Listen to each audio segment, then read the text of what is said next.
Morning. We're going to go ahead and come to order here. It's great to see all these folks out here interested in this very important issue. I'm a stickler for timing, and it's 10 o'clock, and that's when we said the meeting was going to start. So we're going to go ahead and come to order. My name is James Burchett. I'm from District 176 down in Waycross, Georgia, near the swamp, and appreciate all the folks that are out here today that are interested in our issue. I'm going to run through our agenda fairly quickly with you all, and we've got folks signed up to speak. We're going to first call to order and have an invocation, then I'll give a few opening remarks, introduce the committee itself, and have a welcoming from Representative Jenkins and the mayor, and then we will recognize any local officials, and we've got a couple of stakeholders testifying from the state's perspective, and also then we have public comments, and then we'll close it out. The anticipation is that we will be done around 1 o'clock. We'll probably break around 11:30 for lunch, just for planning purposes for everybody. So first off, let me ask Chairman Vance Smith if you'll give the invocation.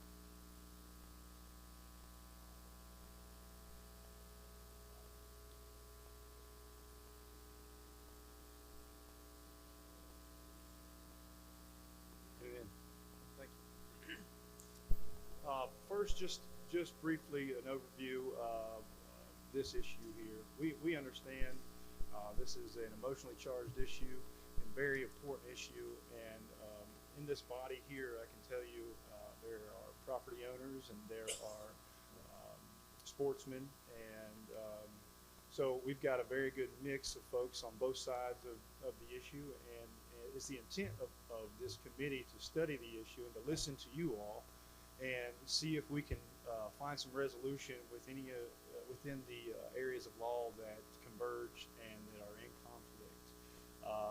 I'll go ahead and tell you a lot of the things that I hear and get via email with regard to this issue are letting folks get out on people's property, get out there on their land. That is not something that I am interested in, and I don't think anybody on this study committee, or for that matter in the General Assembly, is going to advocate for any trespass on anybody's land. So I want to put your minds at ease from that perspective, because that's the number one question I get for the most part is, people are going to be running up and down the rivers, and they're going to be getting out on people's property and hunting and fishing. That is something that I don't have an interest in expanding any type of interest for the public to do. With that said, we've got competing interests here. We've got property rights, which we are all staunch advocates of property rights, with the public right to fish and hunt. And so where those two interests mesh, there's some conflict in the law, and we're just trying to figure out and hear from your perspectives what your thoughts are, and see if we can find a resolution so that there's more certainty for our law enforcement officers. So when they're out there on a creek or a river, and you've got an upset sportsman, an upset property owner, likely all three of the people out there have guns, and DNR is out there trying to make a determination based on what the law is, basically, being judge, jury, and determining what's going to happen right there and then. We're trying to avoid that situation. We want to bring some more certainty to the designation that the DNR makes when they have to come out and enforce the law. So with that said, I'm going to let everyone on the committee introduce themselves, and then we will move into a welcoming by the mayor and Representative Jenkins. So we'll start off with Representative Victor.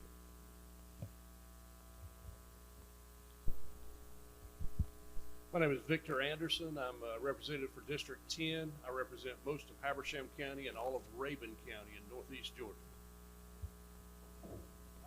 Excuse me, I'm Stan Gunner. I'm out of the mountains. My district is 8th, and that's Towns, Union, and most of White County.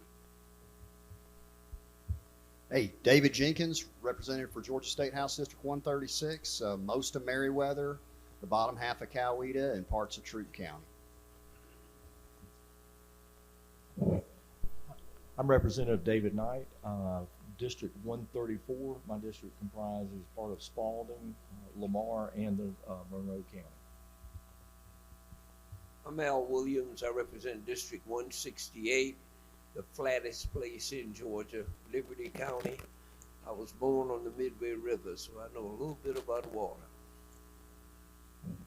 Good morning, everyone, and thanks for your time for being here today. My name is Lynn Smith, Representative Smith.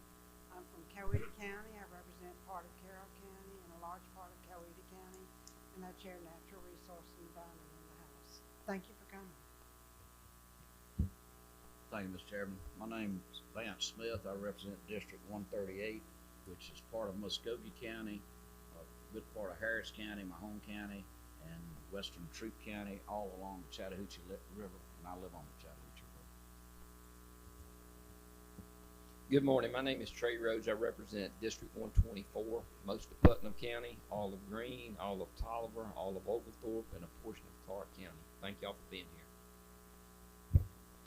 Thank you all for traveling over here. This is my first time in Gay, Georgia, and this is my first time here. This is a fabulous little venue, and we got great weather for this, and hopefully it doesn't heat up too much because I don't see very many air-conditioned ducts in here. I'm going to turn it over to Representative Jenkins to have the mayor come and do an invitation. Yeah. Mayor Nash, if you want to step on up, and I'll let you present first. Okay, I'm Mayor Ruth Nash of Gay, Georgia, and I'd like to thank everybody for coming today, and I'd like to welcome you here. Also, I'd like to mention that a week and a half ago, Representative Debbie Buckner called me, and although she doesn't represent us anymore since there was a redistricting, she says that anytime anybody needs her concerning the river or anything else for that matter, that she would be glad to help with anything that she can. As most of you know, the mouth of the Flint River starts under the runway at the Hartsfield-Jackson International Airport. And a few miles south of there, my grandparents owned land on Valley Hill Road, approximately across from where Southern Regional Hospital is today. Their property ran from Valley Hill through to Upper Riverdale Road, and a river ran through it. And that river was the Flint River. I grew up hunting arrowheads, fishing, and swimming in and on the Flint River. In the early 60s, my parents purchased land, the property right now where that right at Flat Shows that Willis Everett owns. So my family continued to fish, swim, hunt arrowheads, canoeing, and kayaking on and down the Flint River. I married around that time, so my family has always enjoyed the Flint River. We have been very involved with the Boy Scouts of America, which is something very important for them is rivers. They have a lot of activities on the river, and it's a really learning situation always for them. There's so much to see on the Flint River. At times there are places that in certain seasons you either carry or drag your canoe, but the joy of seeing all of it is worth the work. There are cliffs where the Creek Indians held ceremonies. Things you can't even imagine are still there today. The Creek Indians used to fish, and they had fish traps all along the river. And in some places, there are still remnants of those fish traps. The Creek Indians used the Flint River as a thoroughfare where the Greeks traveled to get from one place to another, and they also fished to provide for their families. I believe that the Flint River is a thoroughfare, just like our highways. The difference is that people realize that a highway is just that, a place that you can drive a car, and if there are businesses and homes along the way, you are allowed to stop and buy items or just visit. The river is different because of the property on each side belongs to individuals. So you can't just stop anywhere and picnic or camp or just rest because that is private property. I would like for everyone to be able to experience the Flint River as I did growing up, but people don't treat the private property in a good way. Black shows used to be the Six Flags of Meriwether County. On weekends, sometimes hundreds of people came to experience the joy of the river. Right at the bridge on Highway 109, you could get on an inner tube and float for a quarter of a mile or just slide down the rocks without a tube. It was similar to a ride at Six Flags. Sometimes hundreds of people were there, and on the weekends swimming and having fun. The problem was that the majority of the people that came had no respect for other people's property. They left paper plates, plastic silverware, and broken beer bottles everywhere. Until Willis Everett purchased the property right there on the Flint and began cleaning it up. The problem was the next week the trash was there again. So I can truly understand his view and others of not wanting people on their property. What has to be done, I believe, is for the state of Georgia to make more property available for individuals to picnic, camp, or just rest along the river. Highways have rest areas, and rivers could too. But with that, people would have to learn to be respectful for the property provided for them. My son Lee owns property on the Flint River, so our family still gets to enjoy the Flint River today. My grandson Jake grew up on the Flint River, and he loves it more than anyone I know. He and his cousin Garrett, I didn't know either one of them were going to be here today, or I wouldn't get so emotional. But always reminded me of the Huckleberry Finn and the Tom Sawyer of the Flint River growing up. Jake would take his boat and go up and down the river, gathering trash people had thrown out. Garrett became a far stranger. Jake went to work for Delta Airlines just a little over a year ago. He immediately came across a hole with a sign that says, "The Flint River begins here." He texted us all the pictures and said, "I am bringing my fishing pole tomorrow." I would like for everyone to own property where a river runs through it, but that is not possible. I understand people wanting to enjoy the river, but we just have to figure out how to do that. I believe the state of Georgia has a responsibility to educate people about rivers, and I believe that people must learn to respect the rivers and private property along the river. I think there should always be a larger presence of DNR officers on the river. I don't remember, but just on a few occasions, actually seeing a ranger there on the river. Being on the rivers is a special experience that many enjoy and want to experience. We need to find a way for this to happen. If any of the representatives here today have never been down the river, we'll be glad to find a way for you to have a guided trip down the river. Thank y'all all for being here. Thank you, Mayor. Okay, I just want to welcome everyone here. I'm David Jenkins, representative for Georgia State House District 136. Thank you, Ruth, for your kind remarks. Is Harrison Summerhauer here? He may be around working, but I want to thank our sponsors, Longleaf Farms. This facility we're in is the site of was previously the Cotton Picking Fair, and it's one of the longest running country fairs in the state. And Longleaf has come in here and they've reimagined this place, and they're doing a great job with it. They do concerts out here. Actually having a fair this weekend, but they were gracious enough to sponsor us. And I encourage each and every one of y'all to come back and enjoy this place in the future. So we're sitting here in Gay, Georgia, because we're about a mile away from one of the prettiest unspoiled rivers in the state of Georgia. And so that's what it's all about. I don't have much to say because we're here to listen to y'all today. So I look forward to hearing your public comments. And if you're visiting, please come back and enjoy this place. Come back and enjoy our river. And if you're from here, again, we look forward to hearing you. And we thank all y'all for coming.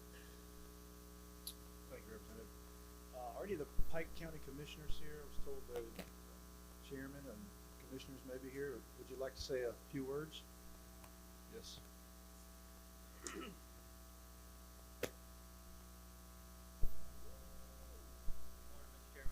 So, I want to say I had two commissioners, the District 2, which is Tim Guy.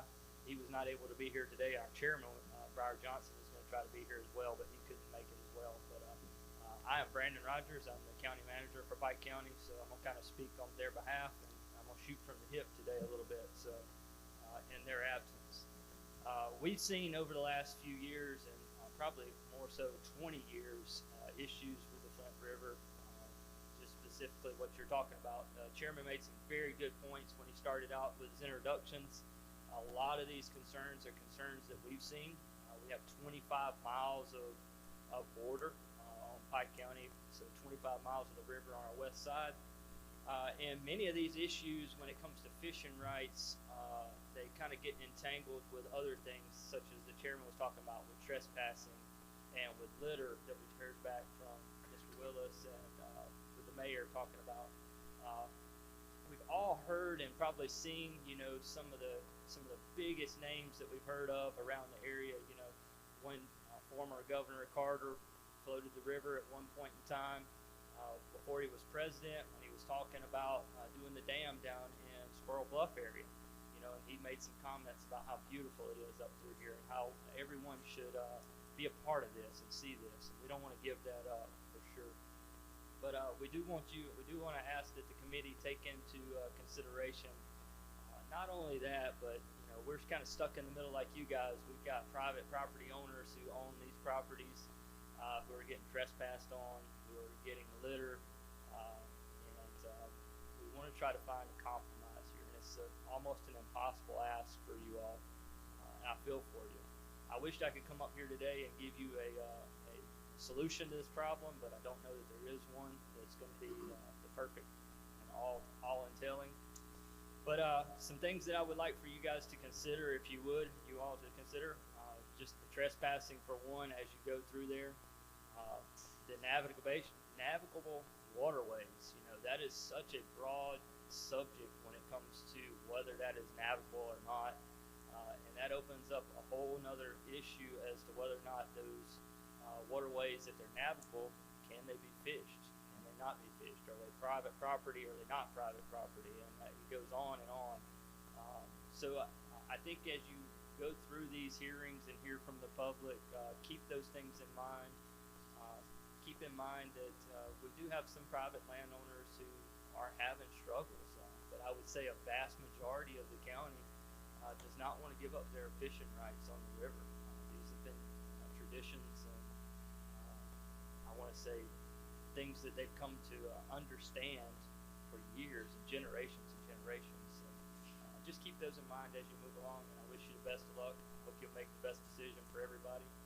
And if there's ever anything that we can do from Pike County to help you, I'd be more than happy. You can reach out to me or any of the commissioners.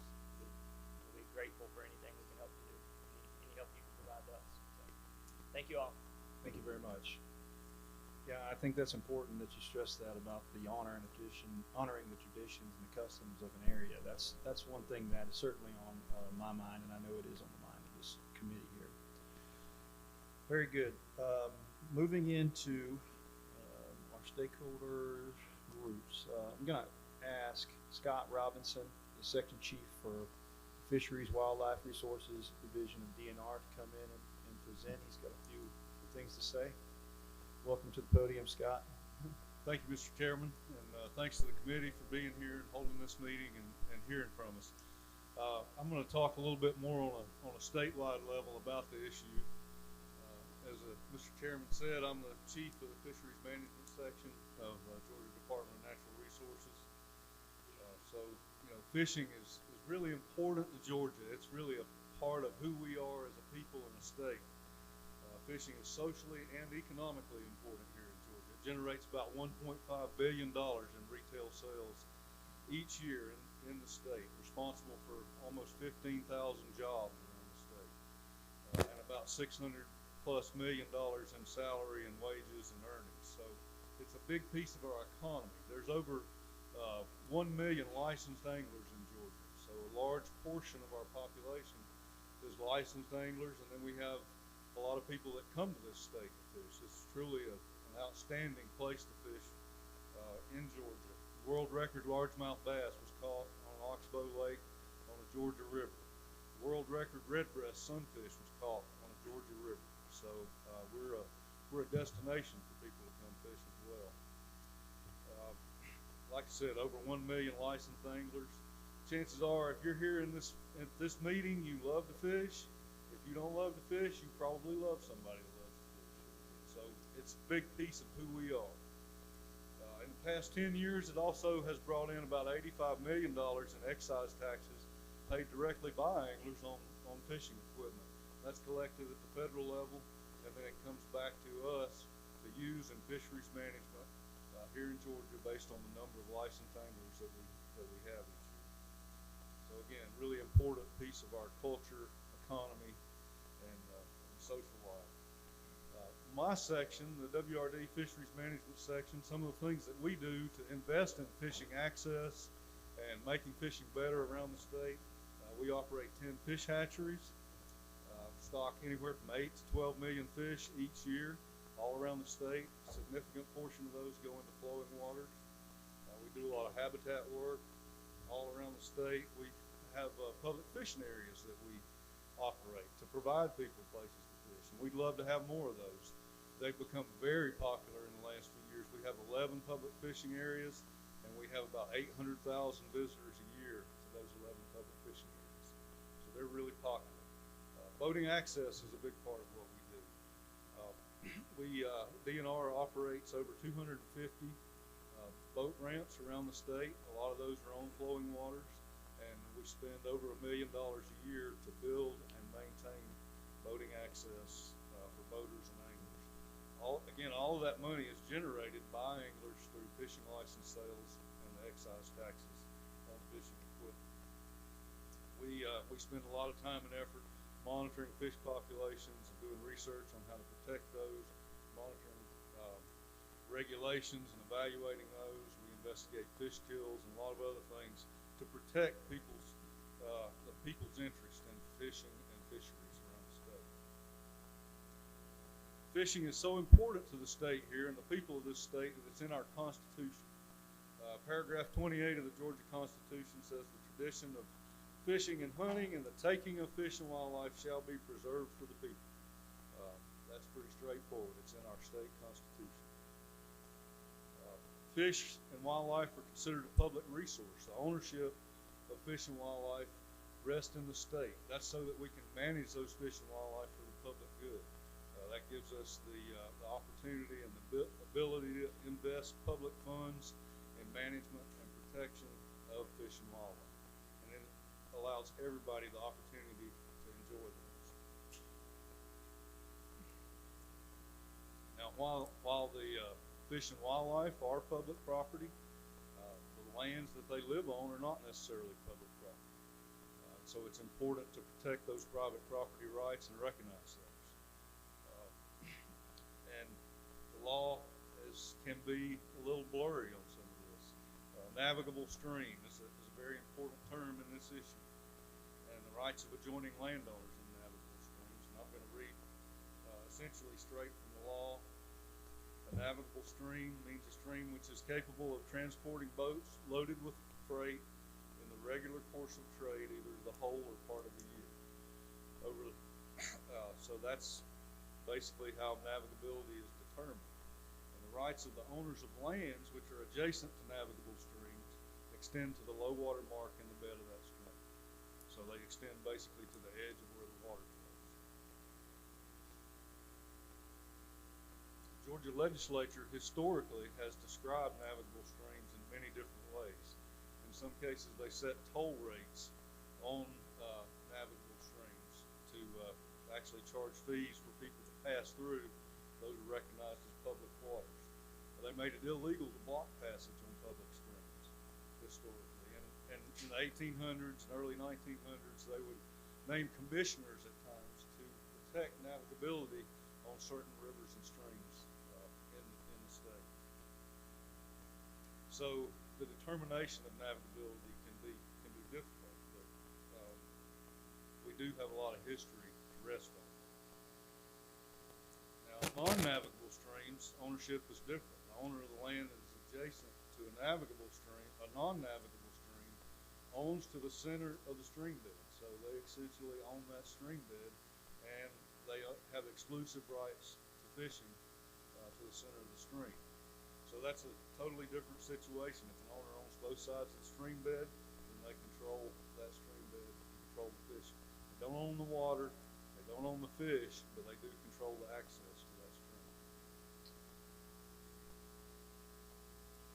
Over time, the U.S. Army Corps of Engineers has made a lot of determinations of navigability throughout Georgia. They have a couple of lists. They have a traditional navigable waters list that's used in permitting processes, and we use that also to make navigability determinations in DNR. So there's federal case law and a fair amount of federal information and listing of navigable streams that again goes back to history, commerce, and a lot of other factors, traditional use of the rivers and how they're used.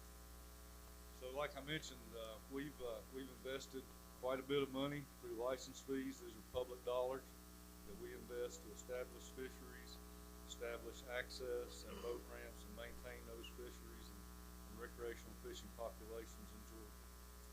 Of course, the legislature last year passed Senate Bill 115 that affirmed that all navigable streams continue to be open to the public for fishing and passage. So how does DNR make these determinations? In the past, I mean, we're not making these determinations as passing law, but in the field we do have to decide where are we going to put a boat ramp, where are we going to stock fish, where are we going to make fishing access available for people. And so we've considered a lot of different aspects of rivers and streams in the history. Some of those things include current state and federal law, old court cases. There are quite a few that address this. We do research on traditional use and if commerce occurred in the past. We look at those federal list of navigability and their determinations. And basically anywhere we put a boat ramp, we do consider downstream of there to be open to public use. Otherwise, it wouldn't be appropriate for us to put a boat ramp. We've done some studying recently on this issue, of course, looking at the size of streams. Most of the time, a stream that's 30 feet or wider is often considered navigable. That's one way we look at it. One thing we've been looking at that's commonly available now that hasn't been available in the past is the amount of water, mean annual flow that runs through a river or stream. And generally in that 200 cubic feet per second to 400 cubic feet per second of mean annual flow is sort of where the gray area is. Some of those streams are navigable, some are not. All of our boat ramps are on streams that are over 200 cubic feet per second mean annual flow. Almost all of them are on streams that are over 400 cubic feet per second. We feel quite confident that 400 cubic feet per second, all of those streams and rivers would be considered navigable under current law. The ones below that may very well be navigable, but it may be debatable, and some of those may not. I do have some maps that I was going to share, which I won't be able to since we don't have that illustrated some of those concepts. And I've provided those to the committee, and of course, they'll be public information. So, thank you for your time and consideration. Thank you, Scott. Thanks for coming out. Appreciate that. That's been super helpful for us. Yes, sir. All right. Thank you. Very good. I'm going to ask Mike Worley from Georgia Wildlife Federation to come up and say a few words, please.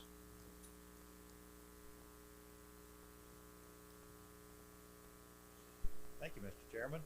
Good morning, Mr. Whip, Chair Smith, Chair Rhodes, Chair Gunter, Chair Leverett, Chair Knight, Vice Chair Jenkins, Vice Chair Anderson, Vice Chair Smith, Vice Chair Wade, and the highly esteemed Representative Williams.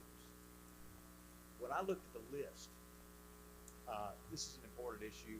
Clearly, the legislature has taken this as an important issue.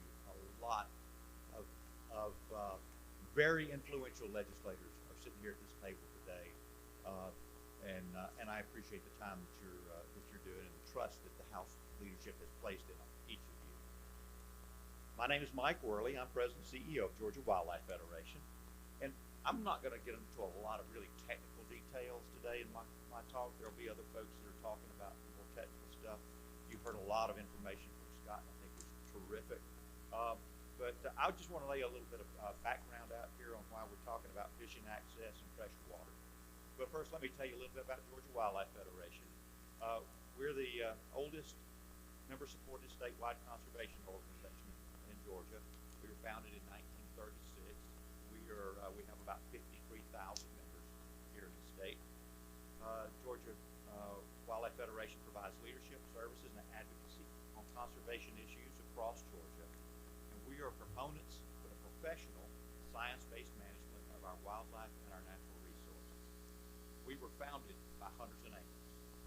That's who came together and formed the Georgia Wildlife Federation. Though our intent has grown considerably larger, hunting and fishing are still at our core. As advocates for ecological services and ecological systems, we've long been a leading voice in Georgia's efforts to protect and enhance our natural systems and to protect the rights and heritage of our state's hunters and anglers. Well, I'm going down to the river. I've got a cane hold in my hand. Got my red worms and a Maxwell House coffee can. I'm going to close my eyes and dream and let the cork bob away my blues. If anybody's a fan of Marshall Tucker Band, that's a quote from one of their songs in 1975. Marshall Tucker Band was formed in Spartanburg, South Carolina, and they did their first demo record in Macon, Georgia at Capricorn Records. I have listened to that song a lot in my life. So many of us are here today. If we can close our eyes and recall those days, looks like I'm about to be competing with a train. Yep. Mike, if you want to hold for a minute, you can. Being from Waycross, that's pretty regular down there. So I grew up across the street from train tracks. Pretty accustomed to it. It's probably going to drown you out. So if you want to hold a minute, that's fine by me. The railroad controls everything. Why don't we turn this over to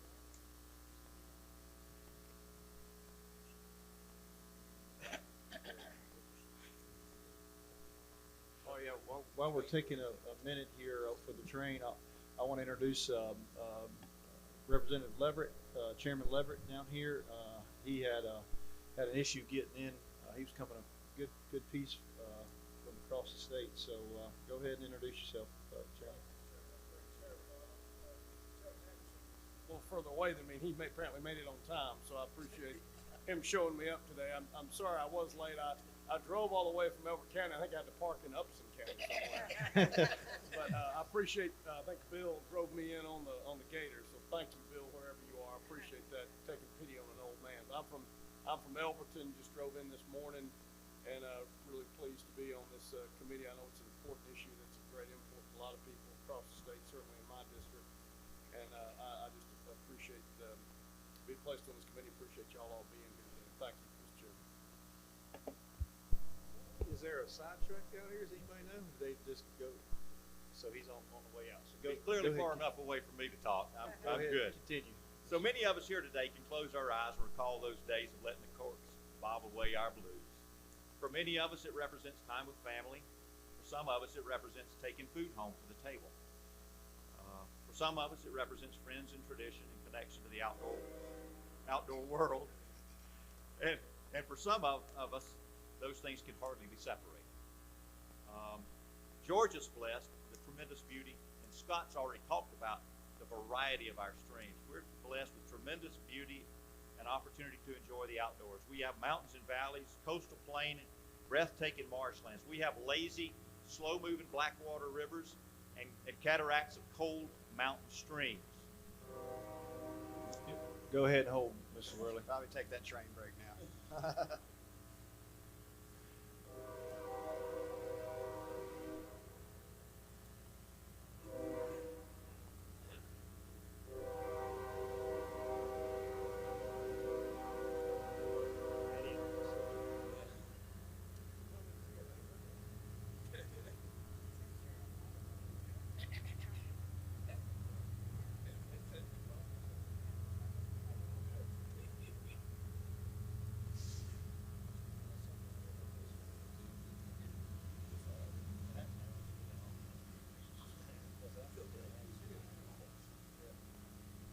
I lived in Jackson. There was like 2 railroad tracks.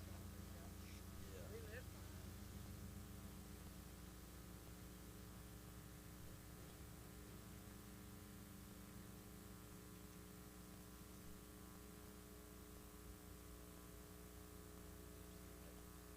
All right, I think we can go from here. Georgia's been blessed with leaders that recognize not just the beauty of this place, but the rights of our people to enjoy those places. Our leaders and our citizens have even enshrined in Georgia's Constitution the right to hunt and fish. In recent years, a growing number of landowners and those leasing fishing rights from them are seeking to limit the public's access to our rivers and streams as anglers. No fishing signs have popped up all over Georgia's rivers next to our free-flowing waters. Those rivers whose populations of fish have been managed and protected by dedicated public servants like you heard from Scott today. Those dedicated public servants' salaries and resources are paid for by those that hunt and fish, not by those that own the land. Our access to these rivers is via boat ramps that are more often than not paid for by hunters and anglers. You'll hear specifics on those investments from some other folks that are going to be talking today. But in those recent days, we've seen such no fishing signs posted along Yellow Jacket shoals out here on the Flint.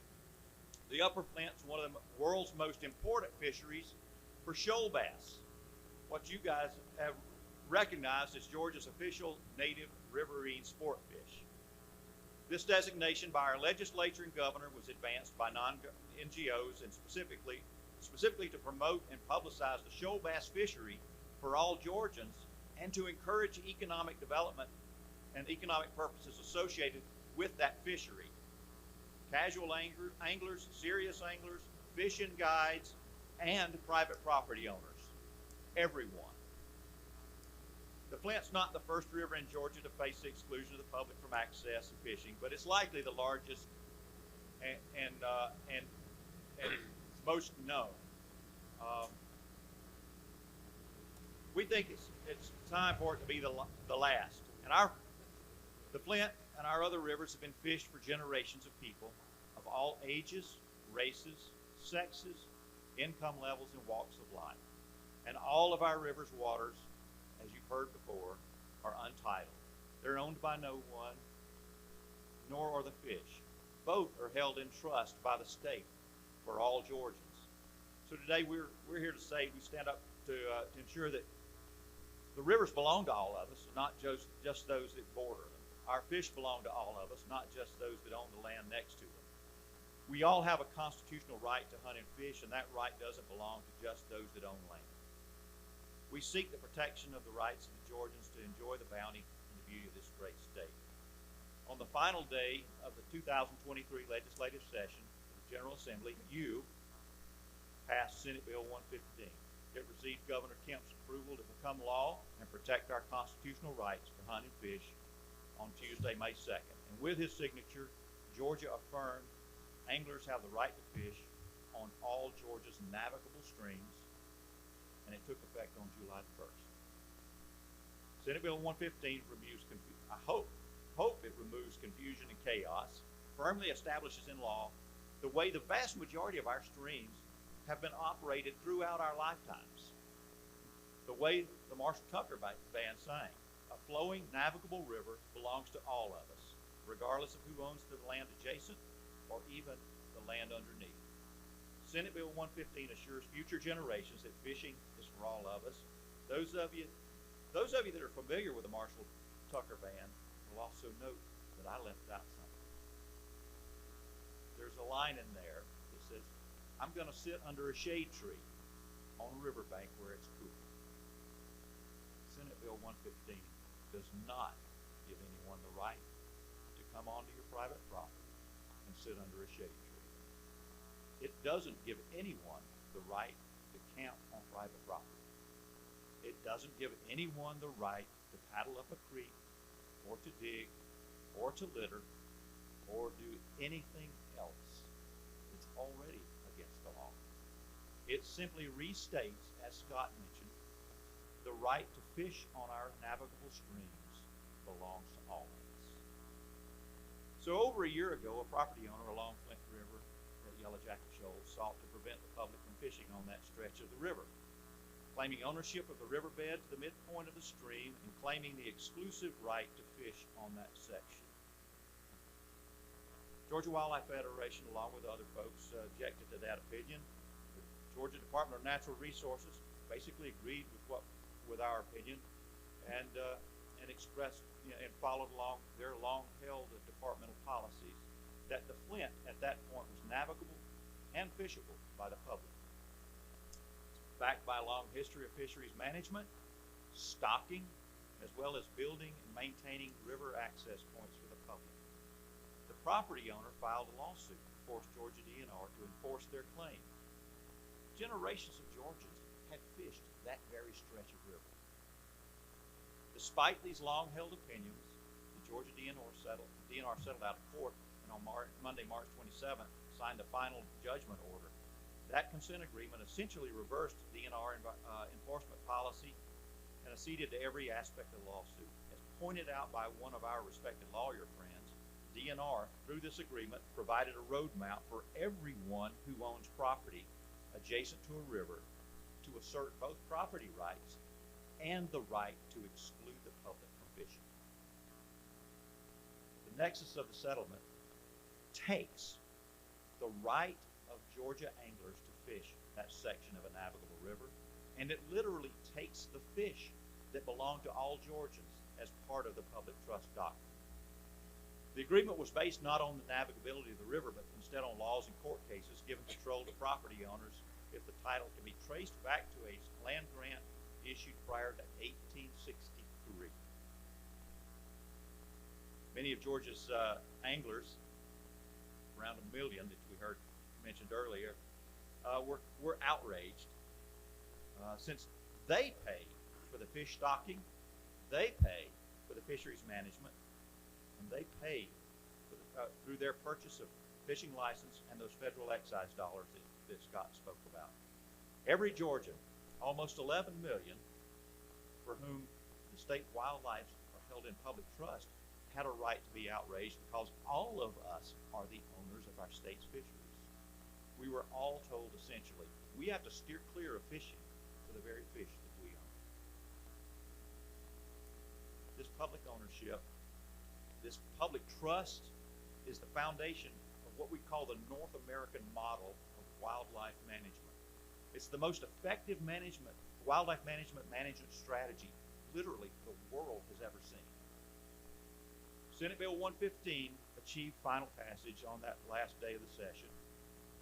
The critical part of the law states, Georgia is trustee of its people's rights to use and enjoy all navigable streams capable of use for fishing, pursuant to the common law public trust doctrine. In summary, the Georgia General Assembly clearly and unequivocally stated that navigable waters of our state are open for fishing. It clearly states that all navigable waters are open to all Georgians, regardless of when or where the state made grants of land. And And with his signature, Governor Kemp agreed with anglers and firmly cements his place as Georgia's sportsman's governor and the General Assembly as policymakers that protect hunting and fishing. We've heard many assertions that Senate Bill 115 endangers long-held regulatory standards on our river, like permitted water withdrawals, permitted water discharges, etc. Nothing could be further from the truth. Senate Bill 115 was never intended to do those things, and the attorneys we've discussed these concerns with agree with that it doesn't. I even expect you'll hear from some attorneys today that will reinforce that opinion. Almost done. I recently heard claims that allowing public fishing of shoal bass might even damage our shoal bass populations. I want to remind everybody here, hunters and anglers are the original conservationists. In utilizing our North American model that I spoke about a minute ago, our game animals and our sport fish have seen a remarkable recovery over the last 100 years. Anglers don't destroy fish populations. They advocate for and work for habitat, and they work for the future. Fishing access story is not over, however. After the legislature adjourned, more lawsuits were filed, almost identical to that first one, seeking to prevent fishing across the river from the first landowner. As this shows, there continue to be folks that would take away our ability to enjoy those treasured traditions. They would, in fact, silence the Marshall Tucker Band's lyrics of going down to the river. I appreciate your engagement. I appreciate you all taking the time to come here. You know, it seems sometimes in the world I work in that our hunting and fishing traditions are always under assault. And it's up to us to pass them along to our future generations. I'd be glad to answer any questions, Mr. Chairman, and I appreciate y'all letting me have the time. And I've got my remarks written. I'll submit to the record. Anything for me? With that, I appreciate it, Mr. Worley. Thank you. Thank you. All right. Let's see. Got Reggie Dickey from the Georgia Hunting and Fishing Federation.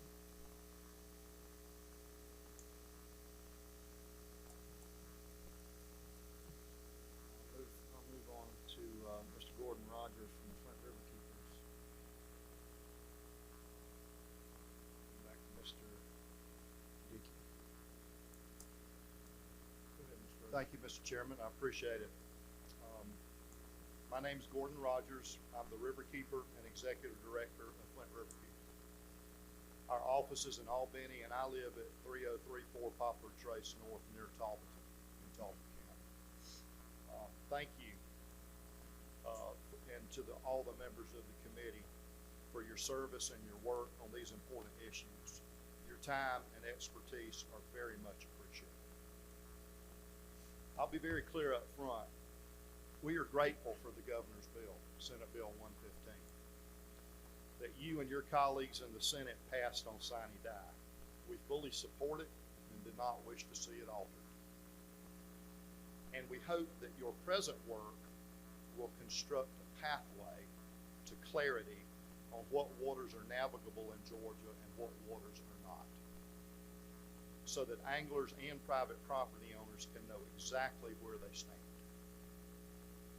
exercising rights and enjoying protections specified in Senate Bill 115 and elsewhere in the law. That's our hope. Flint River Keeper was established in 2008 to restore and preserve the habitat, water quality, and flow of the Flint River for the benefit of current and future generations and dependent wildlife. That mission statement was approved at the outset of Flint River Keeper, and it hadn't changed.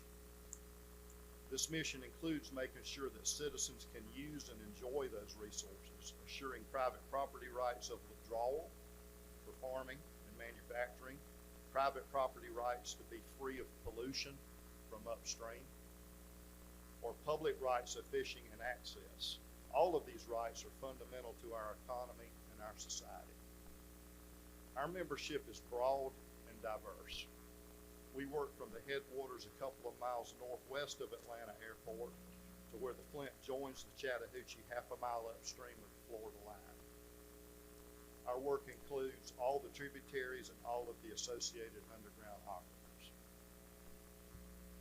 We use all three branches of government and a free press to get the job done, using tools associated with each as appropriate. Our work benefits private property owners, the public, and the out-of-state tourist public. It benefits landowners, farmers, manufacturers, municipalities, anglers, paddlers, swimmers, and more. We work for the people. We are not fish worshipers or river huggers, though of course those folks are more than welcome to join in with us.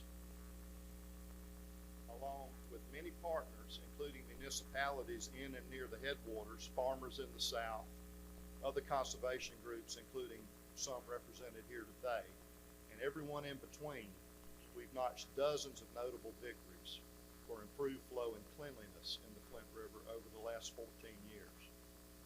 And we have worked all 14 of those years to both promote and protect the shoal bass fishery of the Flint as one of the many, but perhaps the most notable benefits of clean flowing water. We appreciate what the General Assembly and the Governor did to designate that fish as our state symbol for clean flowing water. Along with our work on shoal bass has come companion work on public access and passage rights. All of this work is inextricably intertwined. The shoal bass fishery in the Flint is in very good shape, and it is in no way threatened by fishing pressure. In fact, the public has responded well to both new management approaches that DNR put forward and to an unsolicited but extremely widespread catch and release ethic. Rolled into this status are the facts that Georgia DNR, UGA, and Auburn have invested several decades of innovative research on the species. Georgia DNR has established very forward-thinking management of shoal bass. There are 10 publicly funded access points in the Upper Flint Shoal section, plus several designated public camping sites.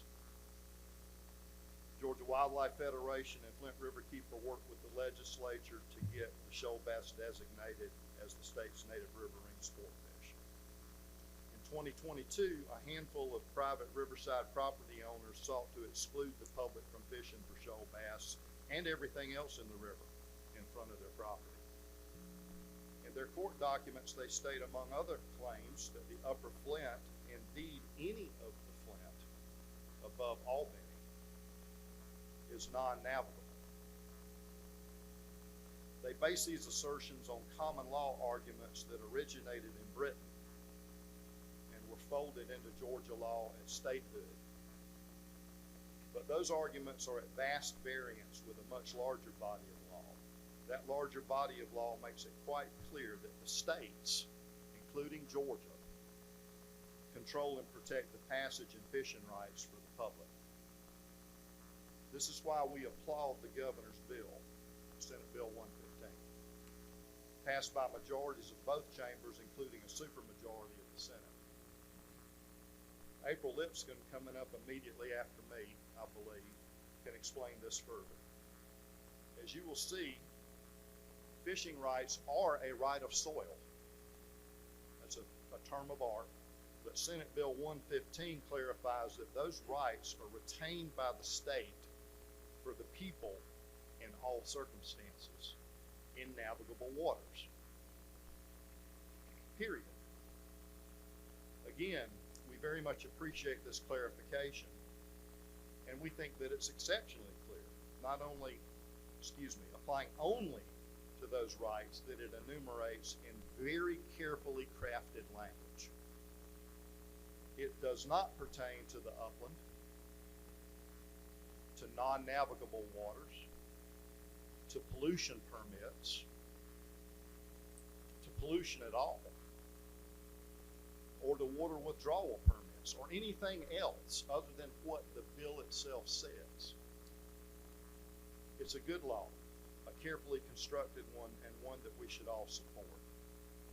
Now comes the next set of steps. This is where the work is.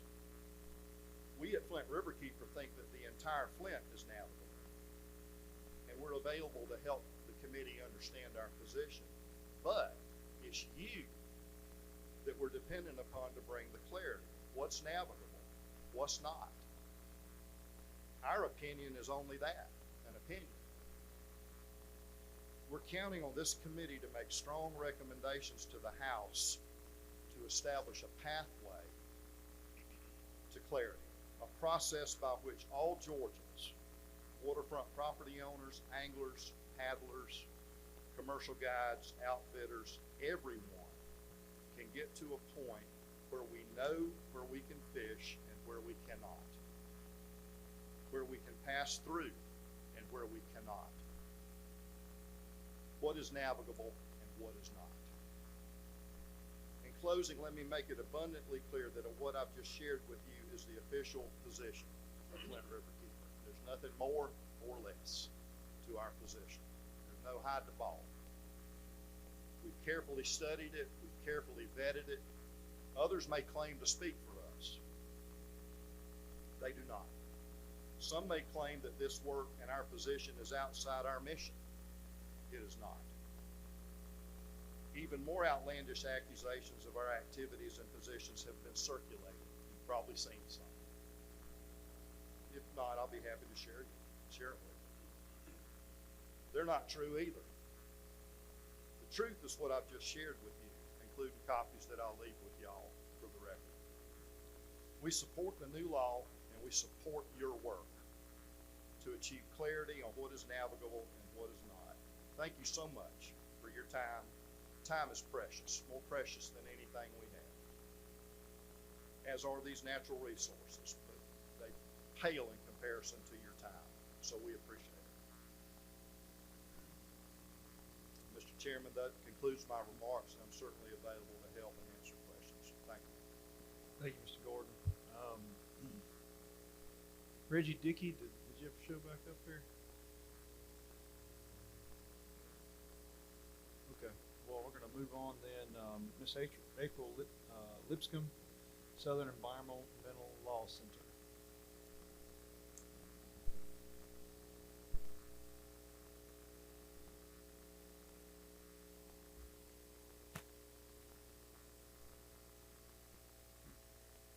I've got some slides.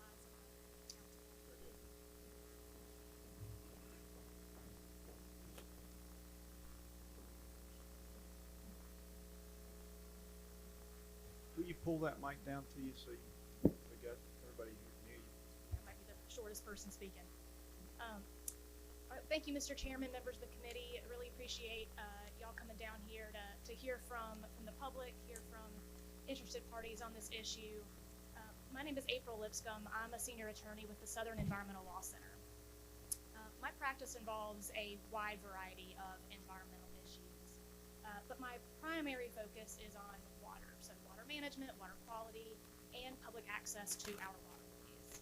I have been researching for several years now the issues that this committee is studying: fishing rights, navigability, and the public trust doctrine.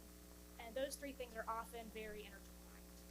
So I thought that it might be helpful for you all, for me to share with you the history of fishing rights in America, how those rights have evolved, how the public trust doctrine was established, and how that's evolved, just to give you some good background. And my hope is that this background will help you all decide if additional legislation is needed, if additional clarifications are needed, what that looks like. So I'm not necessarily here to advocate for any particular position at this point. After I talk about that sort of overview, I'll also address a few of the concerns that I have heard about Senate Bill 115 and how it's, I guess, in its effect moving forward. I'll also note that a lot of these kind of legal concepts can be complicated. There are a lot of nuances, so even though it seems like I may be getting into the weeds, this is really intended to be more of a general overview. So let's talk about the history of fishing rights. And I'll kind of let y'all know where I am on the slides. So The right to fish in America actually has its roots in English common law. We can move on to slide 3. So in England, the right to fish was tied to the ownership of the submerged soils. So whoever owned the riverbed or the stream bed had the right to fish on that property or to control who fished on that property. If the crown owned the riverbed, the crown was deemed to own that riverbed as a representative of the nation and for the public good. So it was deemed to own that riverbed in trust for the public's use. That means the public in England had the right of passage and the right to fish waters that were owned by the crown. That concept is what formed the basis of the public trust doctrine later in America. So the beds, so which beds of the waters did the crown actually own under English common law? They owned navigable waters, and they defined navigable waters in England as the arms of the sea, waters in which the tide ebbed and flowed. So in England, the public had the right to fish only in coastal waters and tidal waters. So what about non-tidal waters? Under English common law, the beds of all non-tidal waters could be privately owned. So the general rule was that a landowner who owned the land on adjacent to a non-tidal stream owned the bed of that stream to the center thread of the river. And if they owned land on both sides, they owned the entire riverbed. Because the beds of non-tidal rivers could be privately owned, again, there was no public right to fish. However, there was a public right of passage on non-tidal rivers if you could get a boat through them. Those rivers were known as public highways. So on slide 4, to summarize, there were 3 types of waterways under English common law. You had navigable waters, over which the public had fishing and passage rights. Those were tidal waters. Public highways, non-tidal waters that were privately owned, but the public had the right of passage. And wholly private streams, which were generally so small or shallow that the public couldn't use them for navigation for any purpose. This was the law in the original 13 colonies in England, or in America, excuse me. So when the settlers came over from England, they brought this English common law with them. So slides 5 and 6. Throughout America, however, that eventually changed.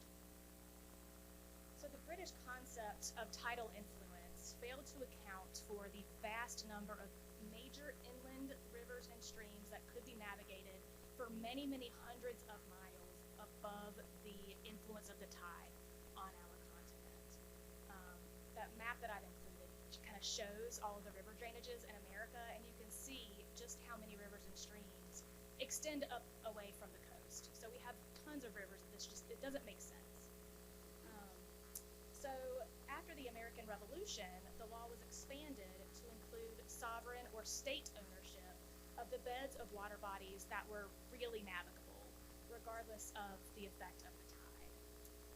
Now, to say that a little bit differently, after the Revolution, the United States Supreme Court, in a series of cases, began to recognize that the original 13 states and all of the newly admitted states took title to the beds of all navigable rivers within their borders upon statehood. And slide 7.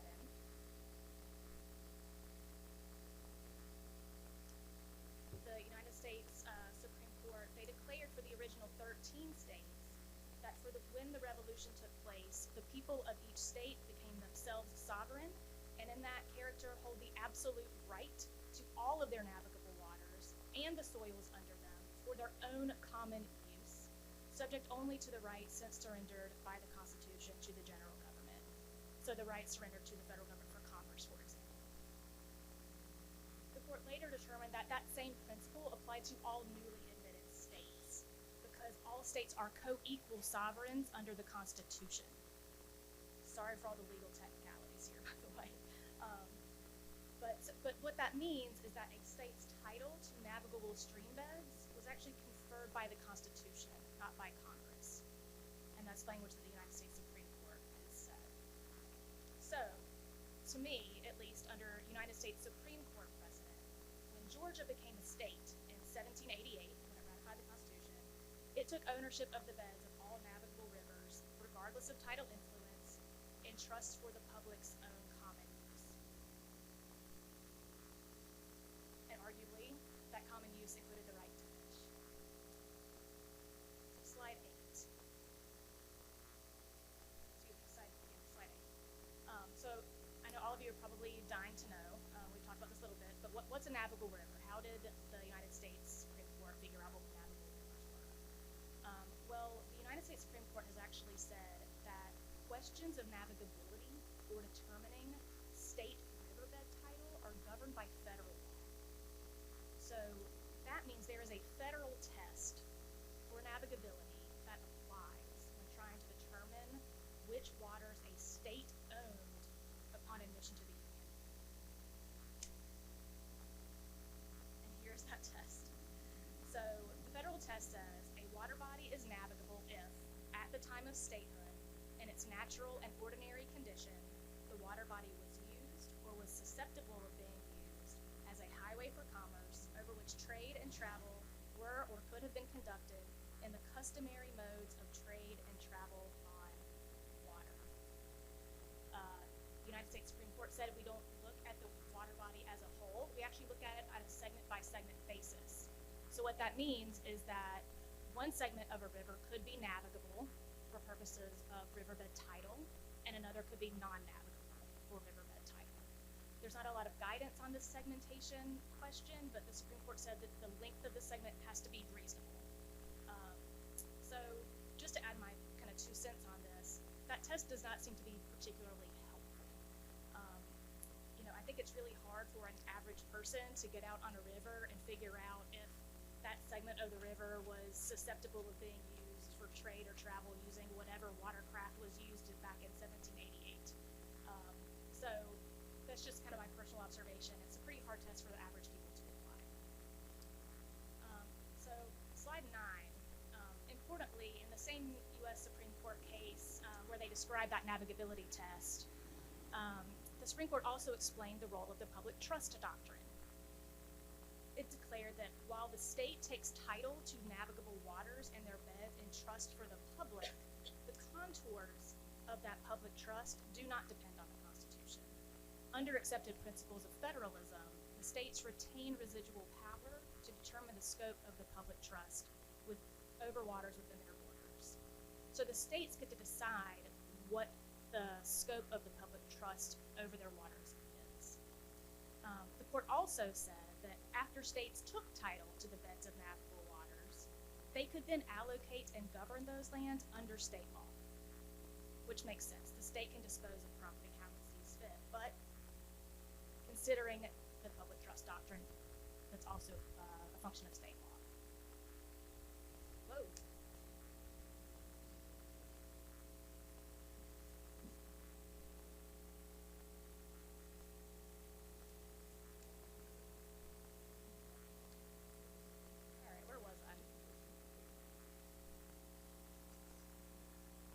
Reconciling state riverbed title. Okay, so with those concepts in mind, I want to talk a little bit more about the public trust doctrine and how that's been applied in America, and then I want to turn to the Georgia law on streambed ownership and fishing rights. So slide 11, the seminal case, public trust doctrine case, is Illinois Central Railroad Company versus the state of Illinois. That's a United States Supreme Court case from 1892. So what happened in that case, the state of Illinois passed a law that decided to convey the bed of the Chicago harbor to a railroad. And we're talking about the bed of the entire harbor, so like 1,000 acres of the harbor was going to be conveyed to the railroad. There was a lot of public pushback. People used the Chicago harbor for fishing, navigation, commerce, all kinds of things. And so the legislature then repealed that act that had conveyed the land to the railroad. And the railroad sued and said, hey, you can't do that. You gave us this property. You can't just take it away. Well, the United States Supreme Court had to decide whether the state could convey those public trust lands to a private company.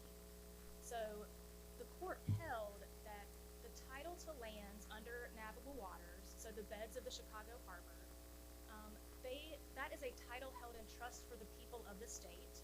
so that they may enjoy the navigation of the waters, carry out commerce over them, and have liberty of fishing that therein, freed from obstruction or interference of private parties. And the court held that no, Illinois, you cannot convey the bed of the Chicago Harbor to a railroad, because doing so would impair the public's interest in navigation, commerce, and fishing. The court held that a grant of land that gives the land entirely beyond the direction and control of the state is necessarily revocable. It also said that exercise of the trust, those trust rights that were held by the state, those can be resumed at any time. So the state was free to repeal that act, essentially, and resume those public trust rights that it had inadvertently sort of given away. So slide 12, this is probably one of the most quoted parts of the Illinois Central case that we've seen in courts all over the country. It says, the state can no more abdicate its trust over property in which the whole people are interested, like navigable waters and soils under them, so as to leave them entirely under the use and control of private parties, except in the instance of parcels mentioned for the improvement of the navigation and use of the waters, or when the parcels can be disposed of without impairment of the public interest in what remains. Then it can abdicate its police powers. So, the court later recognized that this Illinois Central case was necessarily a statement of Illinois law, because again, the scope of the public trust is determined by state law. But it also noted that the general principles in Illinois Central have been recognized the country over. And that is absolutely true. So since that case, at least 38 other states have concluded that the state holds lands beneath navigable waters in trust for the public. And that number did not include Georgia. I'm also basing that number off of an Arizona Supreme Court decision. I have not had a chance to verify that, so I'm trusting that the Arizona Supreme Court counted those cases correctly. But of those 38 states, a large number of those states have determined that a state may only convey a navigable streambed to a private party if doing so will maintain the trust for present and future generations. So in other words, as long as the public can still use the navigable waterway for the reasons that it originally had, or for the purposes that it originally had, then the state can convey the bed. So essentially, landowners take naked title subject to public trust rights. All right, so let's turn our attention now to Georgia. So in Georgia, shortly after the Revolution, the state started conveying all of the land to private individuals via land grants. If you look at slide 14, at first the land was conveyed through headright and bounty grants. Those are sort of to the east of the Oconee River. The west of the Oconee River was granted through the state's land lotteries, or for sale to the highest bidder. So the land lotteries started in 1805, they concluded around 1832. And I have also not been able to independently verify this, but I've seen several sources state that Georgia granted about 30 million acres of land west of the Oconee River to private individuals through the land lotteries. And I'll also add that all land in Georgia originates from grants in the government. The code says the title to all lands originates since grants from the government and since its independence from the state. So, what that essentially means is the vast majority of the state of Georgia was conveyed to private individuals by the early 1800s. So, at the time of the land grants and land lotteries in the early 1800s, however, Georgia courts were still applying the Old English common law. So that means that individuals who received a state grant for property that ran adjacent to a river or stream, and that river or stream was non-tidal, they were deemed to own the riverbed to the center thread of the river. And if they owned the land on both sides, they owned the entire stream bed. So again, they recognized that navigable waters were only tidal waters, public highways were privately owned but subject to that right of passage, and then you had wholly private streams, which are the really small, shallow streams. Then, in 1863, Georgia adopted its official code and they changed the law. Or at least the legislature attempted to change the law. So, you'll see in slide 16 what the new laws were. And this is the current language, but it was generally the same kind of back then. So, in 1863, the General Assembly adopted a new definition of navigable stream. That definition is different from the federal test that I just read to y'all a little while ago. We heard that definition earlier, but navigable stream under the Georgia Code means a stream which is capable of transporting boats loaded with freight in the regular course of trade, either for the whole or part of the year. And it says the mere rafting of timber or the transporting of wood in small boats shall not make a stream navigable. So, arguably, to me, more waters would be deemed navigable under the federal test than under Georgia's test. So, if small boats carrying wood, for example, was a customary mode of travel at the time of statehood, under the federal test, that stream would be navigable, but not necessarily under state law. So there's a conflict there that I would want to flag for you all. I'll also add that given the U.S. Supreme Court's decision or holding that questions of navigability for determining state riverbed title are governed by federal law, it is unclear to me if the state definition applies, and if it does, when does it apply? So, I'm sorry? At least, exactly, at least for purposes of riverbed title for bed ownership. So the General Assembly also changed the law when it comes to adjacent landowner rights on navigable rivers. So the new law said the rights of the owner of lands which are adjacent to navigable streams extend to the low water mark of the bed of the stream.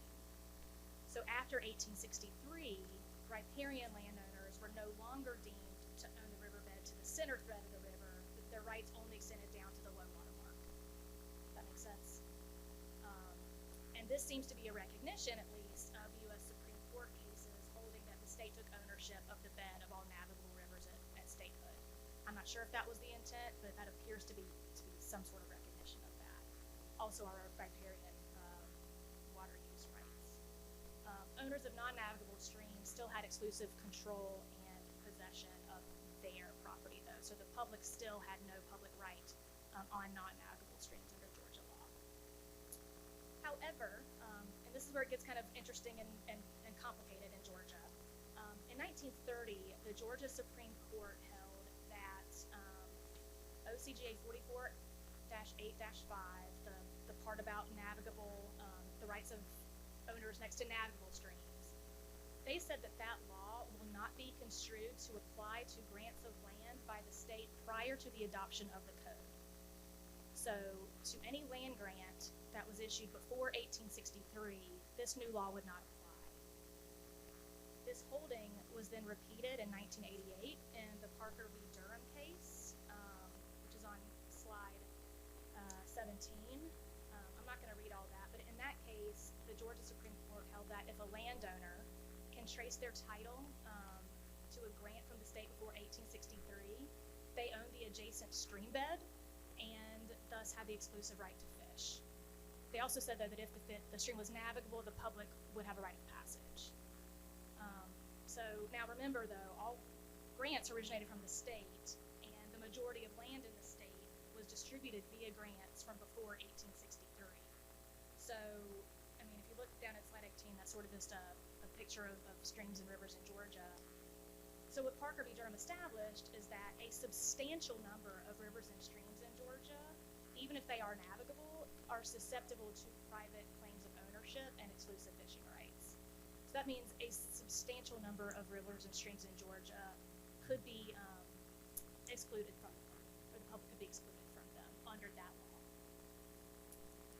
So I am not convinced that that was the General Assembly's intent in passing the 1863 code when it changed the law. I'm not sure that was the General Assembly's intent either when they passed the Land Lottery Acts that allowed the land distribution. Now, notably, the Georgia courts, in deciding these cases, never once considered the public trust doctrine. So any discussion of whether the state owns land and trusts for the public, whether the state owns navigable stream beds and trusts for the public, that was never once discussed or considered. I'm not entirely sure why. I'm not sure if the attorneys just didn't raise those arguments, but it just never came up. So there's a question, at least, of whether Georgia Georgia violated that public trust by conveying navigable stream beds, including fishing rights, to private individuals. In other words, if navigable streams were supposed to be held in trust for the public to use for fishing and passage, could the state give away those public rights to private individuals? Under the states following those principles and the Illinois Central Public Trust Doctrine case, the answer would be no. The state cannot give away public rights. It could convey the stream beds, but subject to those public rights.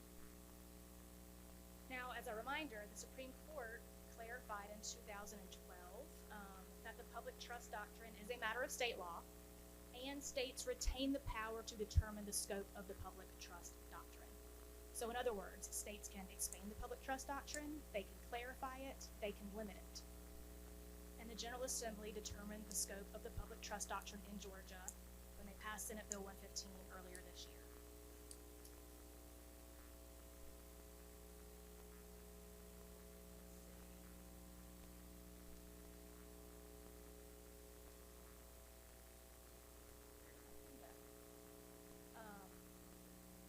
Okay, so slide 19, we have the language of SB 115 right there. Like many other states, Georgia has adopted a law that acknowledges now that it took title to navigable stream beds upon statehood, and that the public has the right to use navigable streams for fishing, hunting, passage, navigation, commerce, and transportation. I'll note that that language is exactly the same in Georgia Code for coastal waters. So the state also recognizes, under the public trust doctrine, the public right to use coastal waters for fishing, hunting, passage, navigation, commerce, and transportation. In addition, the law clarifies that any conveyances of navigable stream beds by the state via a grant from before 1863 are subject to public trust rights. So anyone who can trace title to a state grant owns the stream bed, but the public can still use it.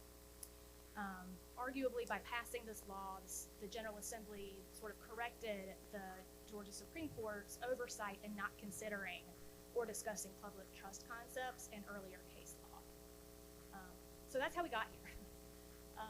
Moving forward, I think the biggest challenge is going to be to figure out which rivers and streams in Georgia are navigable, which test applies, what that test looks like, and how to make sure that anglers have easy access to that information.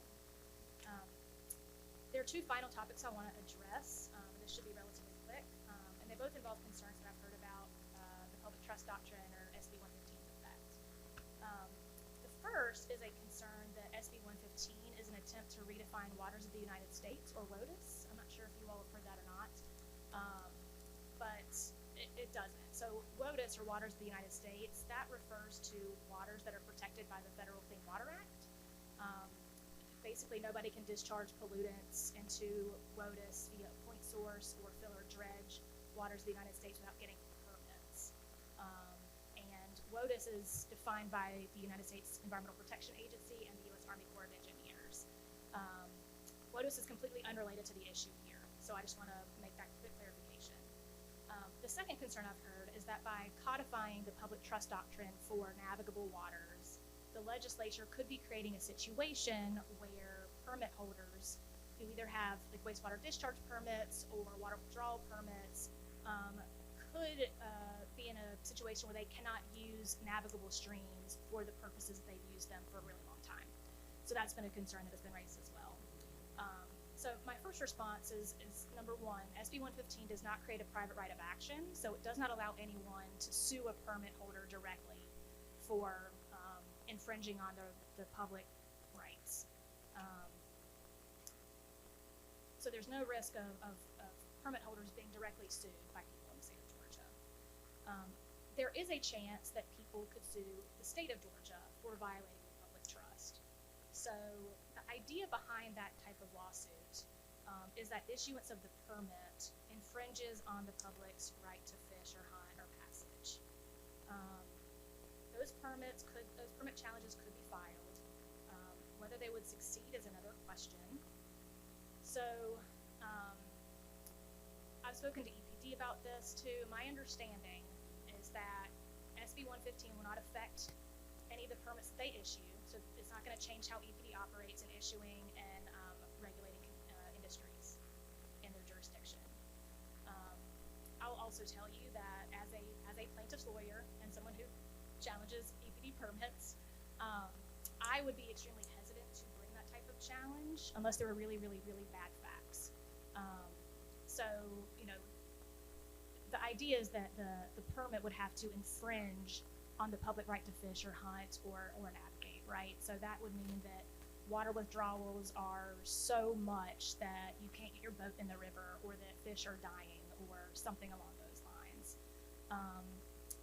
To me, if we are in that situation where we have really bad facts, that tells me EPD is not doing its job, and there is most likely a separate violation of state law. So we're just gonna have to see how that plays out.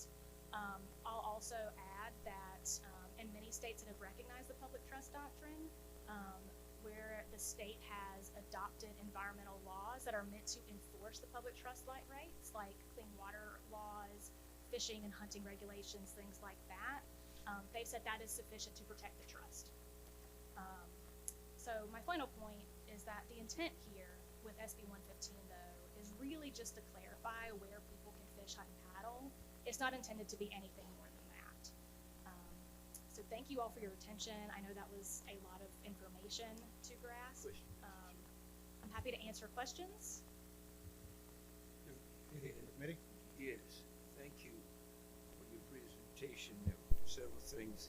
You ran me hot, you ran me cold, and you convinced me of the Herculean task that faced us, and you also convinced me of the need for these learned attorneys on this committee, because the average landowner is going to be totally lost, just understanding what in the world are we talking about.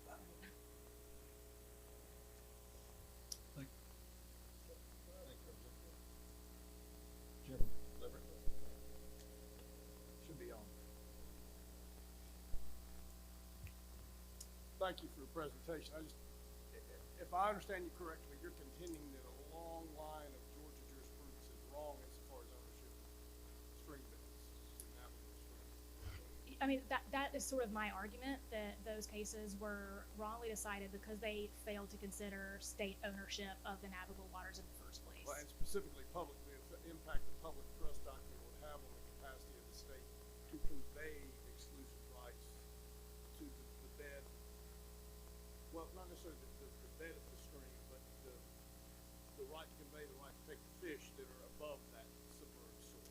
That's right. Your contention is the state would, even if the state did purport to do that, it did not have the authority to do that, and now can withdraw that grant without violating the constitutional rights of the people who own. Right. So under the public trust doctrine cases, the idea is that because the state owns those stream beds in trust for the public, it has a duty to maintain that trust for future and present generations, right? And it can't. Exactly. Thank you. I just wanted to. Thank you, Chairman. And thank you, April. It's 11:30. This is a good stopping point for us to grab some lunch. I think there is a food truck out here. There's a food truck out here. We're gonna dismiss ourselves, grab lunch, and then we're gonna reconvene at 12 o'clock, if that's okay with everybody. All right, thank you.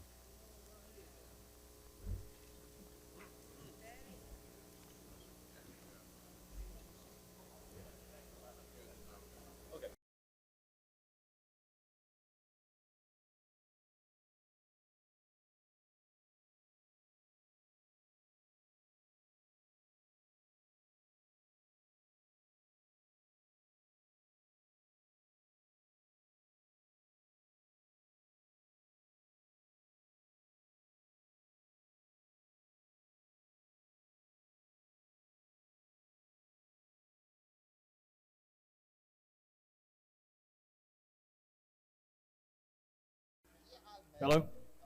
All right, it's 12:01. We're running behind already. And I'm going to ask that we come back to order.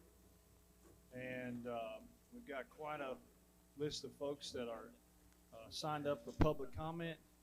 We're going to do our best to get through everybody. So if you could, if you have try to limit it to 5 minutes. Will give us some levity. There's 11 folks signed up to speak, and we want to try to get a hard stop out of here at 1 o'clock if possible. So, we're going to be respectful of your comments, and if we start getting a little lengthy, we may just ask that we wrap it up. So I'm going to go ahead and call Mr. Lee Nash. He's the first one on the list. Is Mr. Lee in here? How's everybody doing today, Mr. Chairman, committee members? I want to thank you all for your time, and I want to thank everyone here for their time. My name is Lee Nash. I'm a landowner on the Flint River. First, I want to give a little history. The Muskogee people, or the Creek Indians, as the British called them, lived here long before we did. They had a trading post here at Flat Shoals. The remains of Indian fish traps are all up and down the river. In creek heads, there's one near us to the north and one to the south. And they're all down the river as the Creek Indians used them to set up as a food supply as they traveled the river. Later, there was a grist mill and a general store at Flat Shoals. The store supplied people as they traveled and fished the river. I've only owned my property on Flat Shoals about 6 years, but I want to tell you about my life and experience here on the Flint. My grandparents, Francis and Irving Camp, owned a farm from 1969 until the late 80s or early 90s when they sold it. It was bordered by Flat Shoals Road on one side, Covered Bridge Road on one side, and the Flint River on the other side. Some of my earliest memories are from Papa's farm and the Flint River. As a young man, I could leave my grandfather's farm with a double-barrel shotgun and walk all day. If I ran into anyone, all I had to say was I was Irving Camp's grandson, and I could go on my way hunting. As a young adult to now, I have been fortunate to be able to hunt along the river, and although I did not take my first deer here, I took my best one along the Flint. We hunted, fished, and played in the Flint all my life. Myself and my brothers were Boy Scouts. Lee Joe and my son Jake are Eagle Scouts. Our troop, 331, canoed the Flint regularly, and our base camp was on ST's land at what we knew as Polk Shoals on the Flint River. My dad was a scout leader, and he and my brother Joe were in a group of scouts that canoed from Flat Shoals to a spot in Butler, Georgia, 1 August. It was a 7-day trip where they earned their 50-mile award. I have floated many trips with my brother Bill and son Jake, hunting ducks or fishing on the Flint, putting in and getting out anywhere from near 362 to Highway 36. My daughters and their friends also float with us. It is a big part of our lives. As an adult scout leader, with Troop 104, we canoed, fished, and camped regularly on the Flint. Later, on 2 separate trips, we carried 2 different groups of young scouts to Eden, Minnesota, where they entered the boundary waters and canoed 60 miles into Canada, both times earning our 50-mile awards. But for all these young men, the love of water, canoeing, fishing, and the outdoors started right here on the Flint. As a side note, the 2 scout troops combined have over 70 Eagle Scouts. These young men not only learned about outdoors on the Flint, but what a scout is: trustworthy, loyal, helpful, friendly, courteous, kind, obedient, cheerful, thrifty, brave, clean, and reverent. Our country and our world need young men and women to learn these things, and they need a place, Flint River, to learn them. My nephew, Garrett Cook, fishes and floats the Flint River with his dad regularly. Garrett moved here from out of state when he was 10 years old and started also hunting and fishing with Jake and I. He is an avid river floater, a fisherman, and has been a big part of our lives the last 13 years. As we lived in one of 2 places on the Flint River for that time, Garrett's love of the water, wildlife, fishing, and floating the Flint has guided him on his path in life. Not only does he fish, but he builds his own fishing rods and is a self-taught fly fisherman. He attended Okeechobee Technical College in Statesboro, Georgia, where he majors in wildlife management. He now works with the Georgia DNR in wildlife management, where he helps take samples of our fisheries, looking at populations of all life in our ecosystems over the surrounding areas. Speaking of ecosystems, did I mention that the Flint River's ecosystem is like no other? and is home to the native shoal bass. He personally attributes the last 13 years of his life growing up on the Flint River to his love of wildlife and his desire to do his job. These young men I have mentioned are all stewards of the Flint River. I have seen my son Jake pick up trash by the trailer load to earn the respect of other landowners around us. My wife Christy and I take great joy each summer in seeing the floaters and fishermen come by our property as our lab dink works in the river, all good people enjoying the river, floating and fishing. If we take this right away, where will the public go to enjoy these things? Where will young people learn about the outdoors and how to be good citizens in our cities and this great country? I know the landscape has changed and we cannot walk the countryside like we could when I was younger, but the Flint River is a Georgia waterway and we should be able to float, fish, and hunt it. I see some landowners more than others are being overrun with people using their property to enter the river. Just a short time ago, the DNR was ticketing people for fishing in the river. Why are the DNR not ticketing people for trespassing on high ground, private property to enter the river now and stop the trespassing? Why are the sheriff departments not ticketing young people for jumping off the flat shoulder bridge for their safety on the road, up on the bridge, and in the river? As our bridge at Flint River, as our bridge at Flat Shoals is stated to be rebuilt by the state at any time, why would this not be the perfect time to reestablish the boat ramp at Flat Shoals that has been blocked by the on the right of way by private individuals? My last observation is that if we privatize the Flint River, is the public not going to eventually cry out to dam the Flint River and make it a lake and thus destroy the ecosystem we discussed earlier that exists nowhere else? The Flint River is made up of 220 miles of undammed river. It's one of the only 40 left in the U.S. that flows more than 200 miles unimpeded by a dam, and is number 2 on the top 10 list of endangered rivers in the U.S. because of this. Thank you. Thank you, Mr. Nash. Mr. Ben Bruton.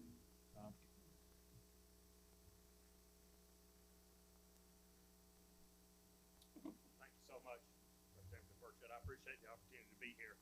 I'm going to speak to you largely from my heart. My name is Ben Bruton. My sister, Mark Caroline Reddick, is here, and our family owns the Upson County side of Yellow Jacket Shoals. And we are the group that filed the lawsuit that kicked this all off. And so I guess that makes me perhaps the villain in the room, and I sent a bunch of children to Auburn, so I'm not sure where I'm not sure where I stand. Can you hold your comments? Yeah, I'm not sure where I stand on that. So I'm sorry that my actions have led all of y'all to be here today. This is an important issue, and I really appreciate your time and attention to it. You've heard a lot of people talk about their history with the river. Mine goes back 50 years. My father, Sam Bruton, in 1972, took out a 10-year loan to buy 234 acres on the river. And when he did it, he had a survey done, and the survey shows ownership of that raw property goes out to the midpoint or center of that stream. The deed that he paid for shows the ownership of that property goes to the center of the stream. And my father bought the land specifically because it came with the fishing rights. He took out a 10-year loan to pay for it, and he paid for it. That is a private property right that he paid money for and enjoyed. Now, my dad wasn't just a greedy fisherman. What he was a small town doctor, and when they tried to dam the river up, my dad's the one that got in the car and went to go talk to Jimmy Carter. He brought Jimmy Carter down to Thomaston, took him down the river, and he was intimately involved in the stopping of the dam. So were it not for my father's efforts, there wouldn't be a river to talk about, what we're talking about today. Again, in 2007, they tried to dam the river up, and my dad and I went to a meeting to form the river keeper, got it going, and then ultimately wound up hiring Gordon Rogers, who worked on behalf of the river. And it's unfortunate that Gordon and I have now come to an impasse where we disagree. I'm sure everyone's heart's in the right place. But the fact is that the land out in that river is owned by us. We own to the center line, and every fall we get a tax bill from the county. And we pay property taxes on the river property. And what happens is convert that over to public use, then that land is gonna go off of the tax rolls, economically impacting the counties where that land resides. Now, we filed a lawsuit last year. I hated to do it. I'm a lawyer by training and trade. Don't mind being involved in litigation, but I did find it particularly appealing as a party. Also, really didn't like the part of having to pay the lawyers because I couldn't represent myself because I had a fool for a client. So, but I found out lawyers weren't cheap. But we sued the state, and basically what our claim was this. The reason we ultimately filed the lawsuit was this. Our understanding of the law was that we had the exclusive right of the fishery. Just like the people in North Georgia have the exclusive right of the fishery out to the midpoint of a stream called the non-navigable. We litigated the lawsuit. Chris Carr, who was an excellent attorney general for this state, Chris Carr put his best lawyers on it.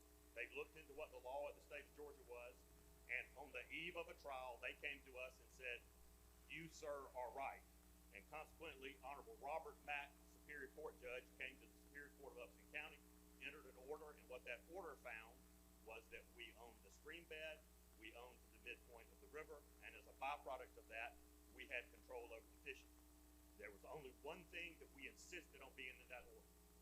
We said we in no way want to impede the public's right to come through here. This is a beautiful part of the world for people who want to canoe and kayak. They are welcome to come through, come look at the shoal lilies, but we recognize that the love of the river is what saves the river. So let's be clear. There was talk at the outset of this that I feel was a bit disingenuous, where people were talking about we're not going to have trespassing on high ground. Everybody knows that isn't what this is about. This is about fishing, and fishing is an economic driver. One thing we noticed was that repeatedly, more and more, we began to see people out in the river on property that we were paying the taxes on, and what they were doing was charging people $600 and $700 a day to fish, oftentimes not treating the land with a great deal of respect. And so consequently, we've started to wonder, well, if this is an economic impact, and if it's a valuable property right that we own, how is it that others are allowed to profit off of it without us being participating in it? So in the end, what this is about private property rights in Georgia. And private, let me tell you something. Enshrined in the Constitution is hunting and fishing, but it is all trumped in Georgia by the private property rights of a landowner. And the fact is that my family owns that private property out to the center point of the stream. Now, Ms. Lipscomb, who I have a great deal of respect for, led y'all through some law. And that's one thing she said, that I'm a lawyer too, and I have unfortunately became more familiar with this topic than I wanted to be.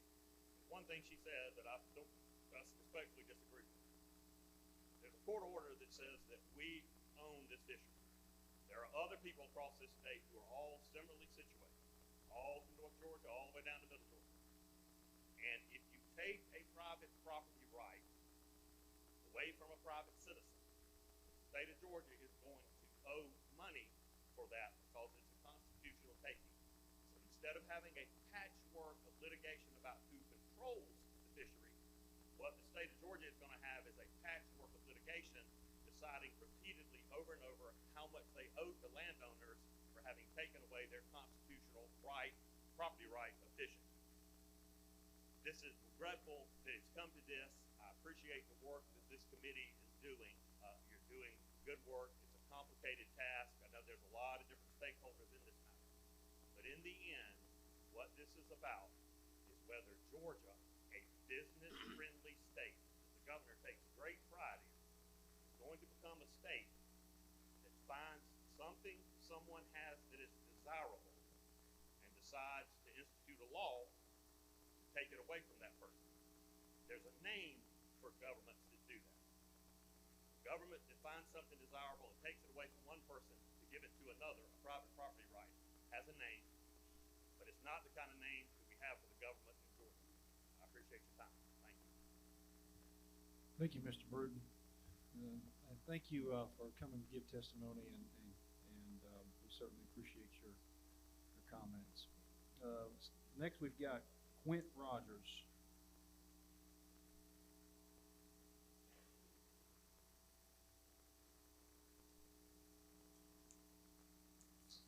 Good afternoon, members of the committee. I appreciate y'all taking the time to look at this issue and listen to our statements today. My name is Quint Rogers. I live in Macon, Georgia, east of the Ocmulgee River, and I make approximately 2/3 of my living off of commercial guided fishing trips on Georgia's freshwater rivers.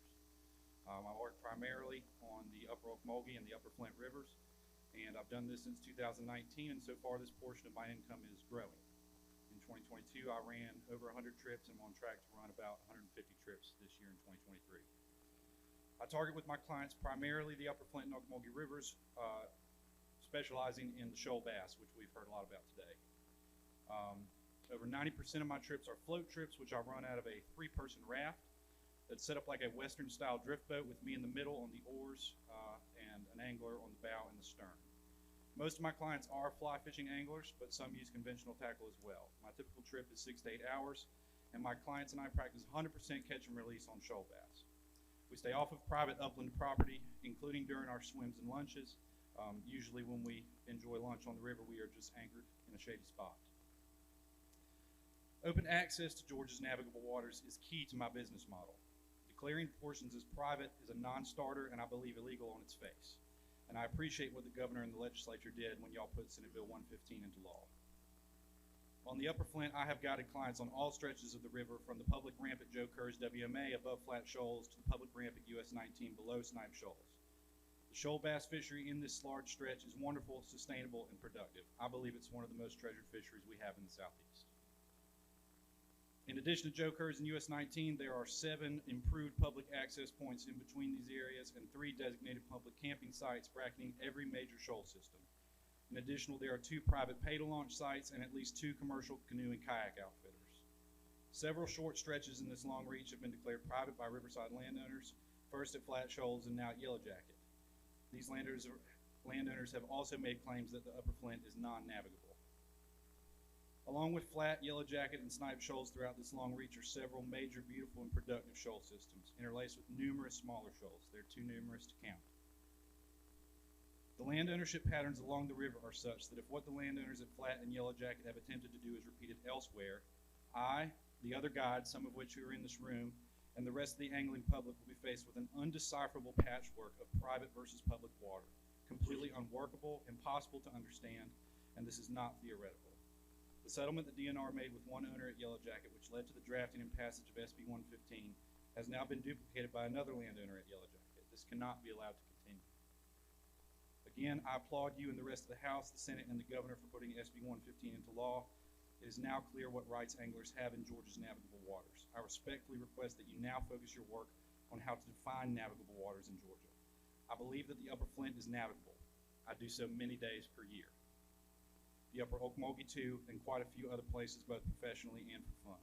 Please work to bring clarity to the situation. Thank you. Thank you, Mr. Rogers. Mark Woodall. Flint River Keepers.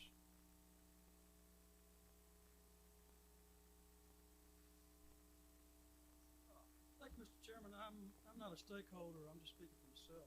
So I don't know if I'm out of line here. No, you're not. Okay. But anyway, my name is Mark Woodall. I'm from Woodland, Georgia, which is about 25 miles down the road. I certainly appreciate all you folks taking time to look into this very important issue. First, I want to stipulate I don't know anything about fishing whatsoever, but I do know a lot about paddling the rivers of Georgia.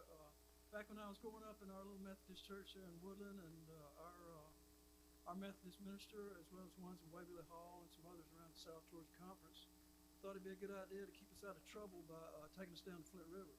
So I grew up paddling the Flint River, and since then I have paddled all the way from Griffin, that's Georgia 36 Bridge, all the way down to the boat docks at Bainbridge.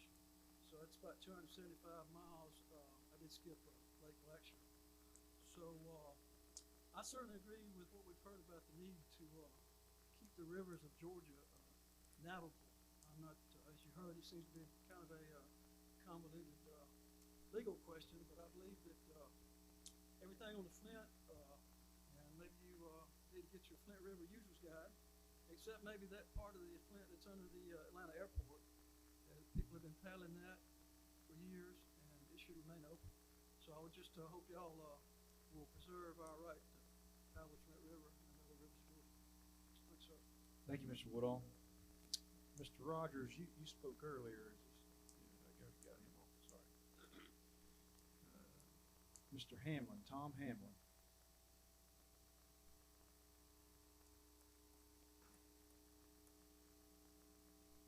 Mr. Welton Bettis.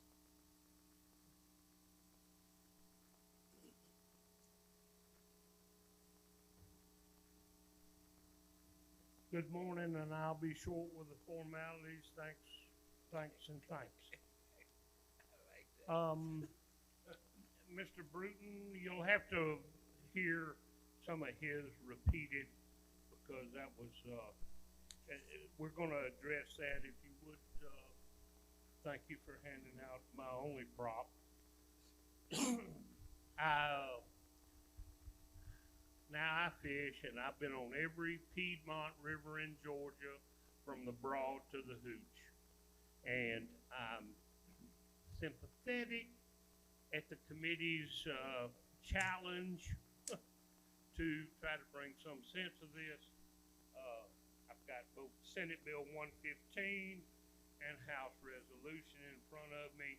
I'm not sure, I won't be able to keep from going back and forth, although the Senate bill is not referenced in the resolution. How could that be?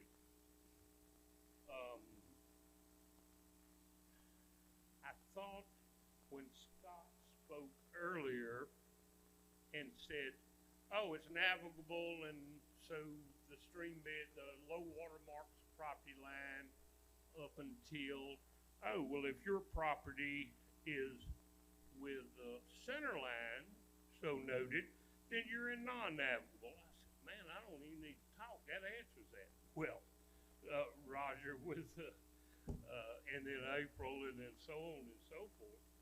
And I think there's going to be, in the future, I mean, they're going to be floating on. I'm right out here, 5 miles from that red light, into my driveway, half mile, Flint River. It's called the flat water because Flat Shoals kind of backs it up. It's moving, but it's still water. There's no challenging rapids or anything like that. And they're going to be there next summer, and the summer after that. They're going to float. And I'm not sure that fishing, and this is a note I made just a few minutes ago, and navigability with kayaks and flat bottoms and such as that, does that even require the stream bed that's so noted in 115 that state says they never relinquished and says, oh, by the way, if we did, paraphrasing here, we didn't mean to. You kind of wonder whether they're coming after it or not. Now, if they do, and the prop you have there, I bought 113.69 acres 28 years ago. The bill reference title to, and let's forget the water for a minute. I have title to the land, my bank, mortgage holder, my title insurance that was required, all the surveyors, they pulled a tie line, and while the center line of the river is referenced, I owned 113 acres regardless. If the river dried up, I owned to that point, so surveyed. If the river, an extreme example is if there was an earthquake and the river moved 100 feet over on the Richard Carpenter's in Pike County. Okay, now I have no river frontage, but this is what I own. No more, no less. And he owns westward to me, and we adjoin. If the state so chooses, with y'all instructions, that, well, we need the stream bed. Right now, people can come down and float. That's not so but if you own the stream bed as 115 contends, then I got more issues. But the basic one is I pay taxes on 2.9 acres of that stream bed.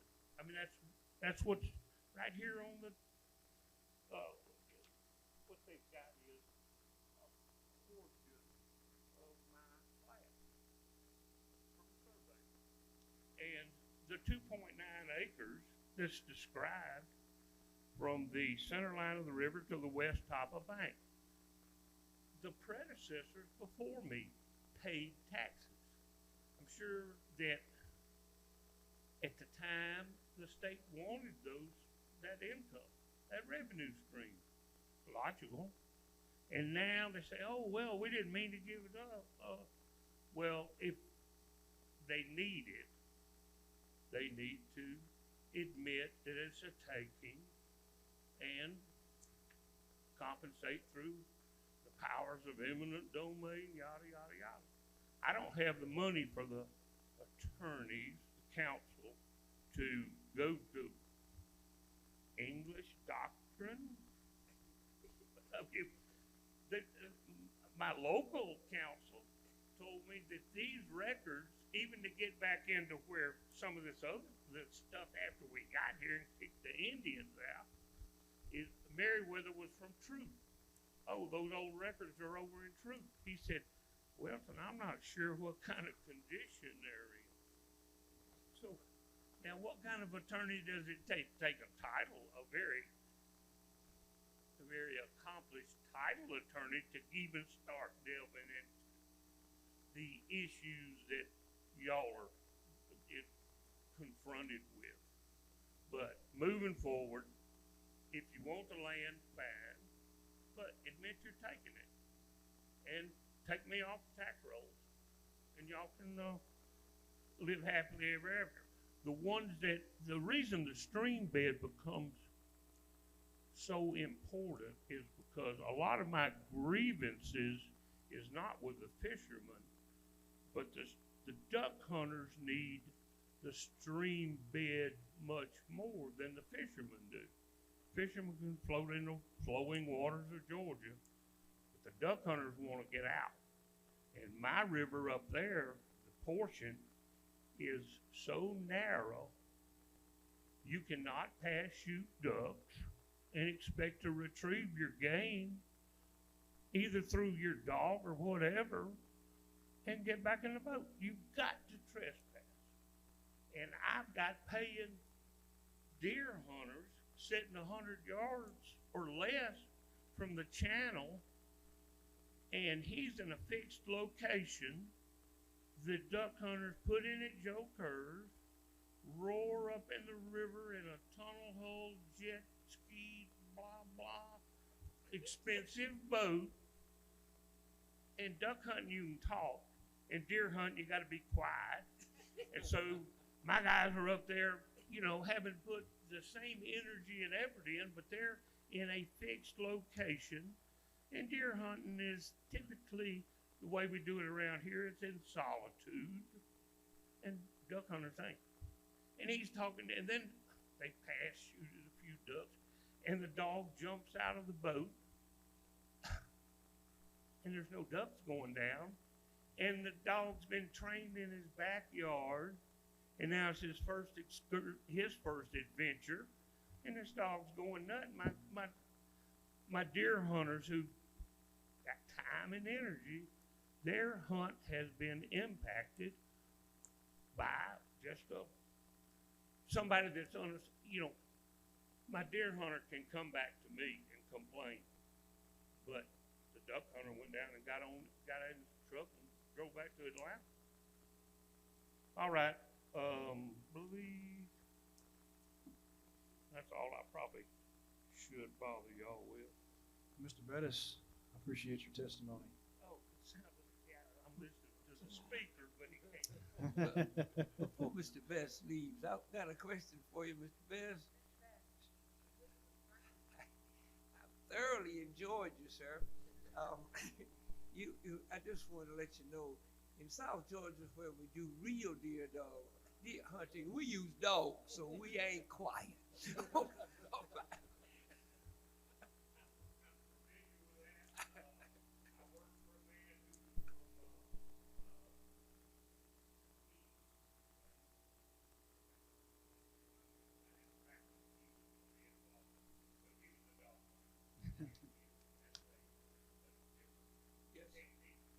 Thank you, Mr. Bettis. Mr. Alan Ragsdale.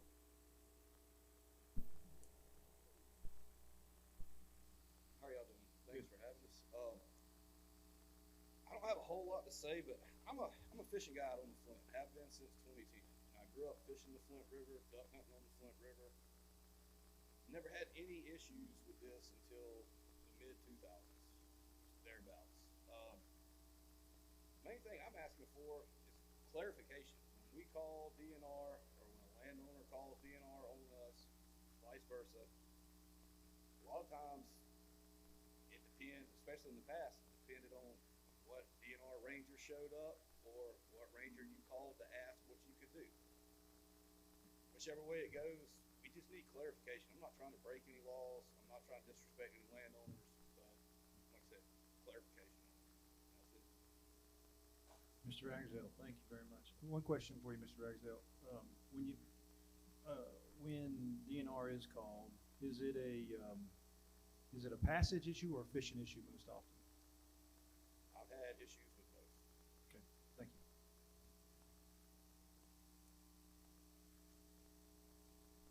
Next, we have Sean and Joshua Lumsden.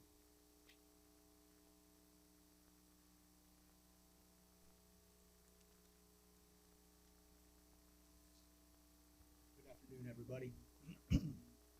My name is Sean Lumsden. This is my brother Josh. We first want to thank the committee for your time, efforts, and hard work on this extremely important issue. We are sixth generation landowners along the Flint River. We're also business owners, outdoor enthusiasts, anglers, and hunters, but most importantly, we're conservationists. Our ancestral roots are weaved deep in Meriwether and Talbot counties. Talbot is just south of here. This is our home, and wildlife habitat management is our passion. In fact, we spend all of our free time and save dollars investing and improving said habitat for deer, turkey, quail, and many others. We believe so strongly in conserving and stewarding natural resources that we've placed our family's land in permanent conservation easements through tall timbers in an effort to keep the landscape wild for generations to come. This love for the wild is why we are here today. We own land bordering the Flint with several tributaries that course through our property. We are also part of the general public as we enjoy floating and fishing the Flint as much as anybody in this room. Everybody knows that we support the public's right to fish. We've always been extremely generous to the public and even allow fishing, camping, and recreation on our islands. Furthermore, we even grant property easements for fishing access to select upstanding individuals. We ultimately are concerned that this redefinition of navigability could lead to unintended consequences, especially years down the road when urban sprawl will become much more prevalent. Our state's wildlife habitat is shrinking exponentially every day. A significant change in navigability could open up these small streams and tributaries deep into private property, something that is far removed from the current definition that constitutes a navigable waterway. Our family has had problems for years with poachers and trespassers, a problem that is only getting worse. We're concerned that opening up streams and tributaries will give non-law-abiding citizens a direct corridor into the heart of private properties where patrol and enforcement would be impossible. Too significant of a change would be a direct threat to our state's wildlife. All we ask of the committee is to please balance the important interests at stake, including public access to fisheries and respecting Georgians' long-established private property rights. Thank you. Thank you, Sean, and thank you to all the members of the committee. I have a pretty similar message today. I think anytime a topic like this gets introduced to the public square, it tends to get conflated on both both sides of the fringe extremes, and I think it might be good to pause and reflect on what we all here in this room, I'm sure, agree on, which is the United States Constitution and the public trust doctrine that April gave us a good understanding of are two of the cornerstones that make this country so great and so unique. If we can agree on that, I think there's another two things that we can agree on. Number one, no one should be able to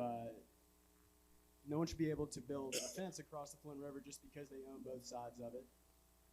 And we should also be able to agree that new streams and tributaries should not be all of a sudden opened up to public access when they'd always previously been considered private. With that said, it seems like there are a few influential figures lobbying you guys, and some of them have objectives that they've personally told me that they'd like to see all Georgia streams opened up to the public, or at least as many as possible. I've also heard, some folks want to have new fishing holes opened up for public access. And I don't think you guys will honor those things, but I know for a fact that our founding fathers would probably be shaking their heads if they saw us, if they saw public and private border lines being drawn or gerrymandered around recreational pursuits. So, in my opinion, if we distill this whole thing down, there are two criteria that we need to honor in this clarification of navigability, if that's what the next step is here. Number one is the 5th and the 14th Amendment of the United States Constitution that protect property rights. And second is the public trust doctrine and our ability as American citizens to hunt, fish, and access public lands and waters. In my opinion, navigability should be clarified such that it infringes as little as possible on those two American pillars of doctrine.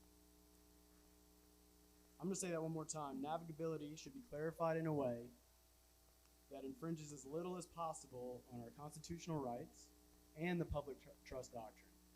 And in closing, I'd like to say, please don't allow fences to cross the river. I know that's probably not going to happen. But also, please don't allow new tributaries to be open to public access. Thank you for listening. Thank you, Sean and Joshua. I appreciate that. Next, we have Fletcher Sams.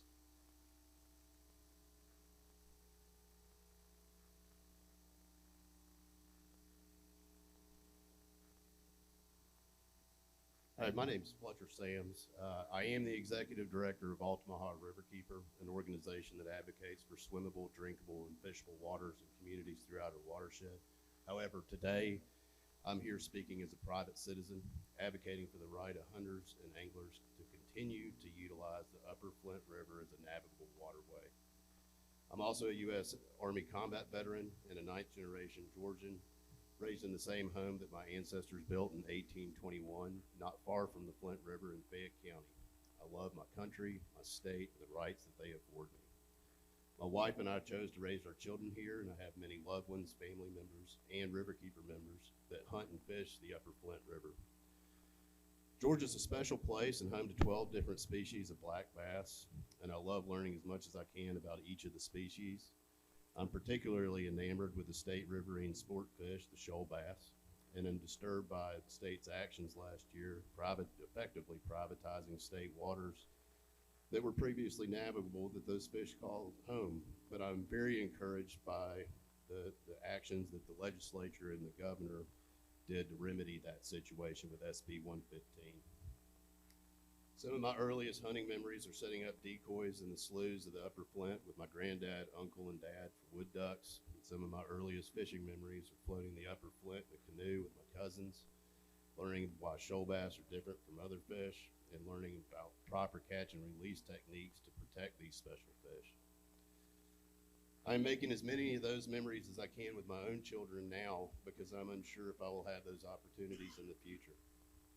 I'm increasingly worried about the rights of licensed hunters and anglers of Georgia losing the right to utilize the natural resources of the state, but especially concerned about my children's rights as well as other future generations that are being and will continue to be impacted by the decisions made by the state and the legislature. While I can't speak for the entire angling community, I can say that the shoal bass fishing community that are here today that I've met over the years are fiercely protective of the species and its habitat so that they too can pass along the passion for these special fish in the special places that they call home. I am not here to advocate for the removal of rights from private property owners. I am advocating for the protection of existing rights of the licensed and hunting fishing public to utilize the resources of the state that those licenses pay for. The North American conservation model produces resource users that are acutely aware of the need and reasons for habitat and species conservation and strive to pass those ethics on to the next generation. One of the biggest tenets of sportsmanship is to obey the laws put into place to protect the resource. And I can think of no larger shame for those people than to be labeled as a trespasser or a poacher. The General Assembly did do the right thing when they protected the right for the public to hunt and fish on any navigable waterway in the state. Where there is still much work to be done is defining what is and what is not navigable, because right now that is a question that the state cannot answer for the public. My hunting and fishing land is public land, and I access it through ramps and access points that are purchased and maintained by funds that come from license and tackle sales. Public access is the lifeblood of shoal bass anglers. If you do not have public access, then I believe the sport dies, and so does the interest in protecting those fish. I do not envy the work ahead of you. This is not an easy issue to address, but you are looking at a room full of both private property owners and anglers that are willing to invest their time and resources to help you find a solution. And I hope that you will continue to utilize their input to both protect private property and hunting and fishing rights.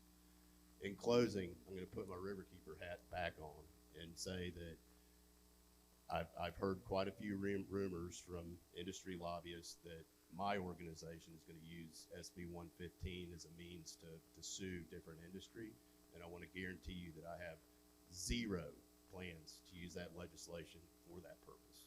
Thank you. Have a great day. Thank you, Mr. Sams. Walker Chandler.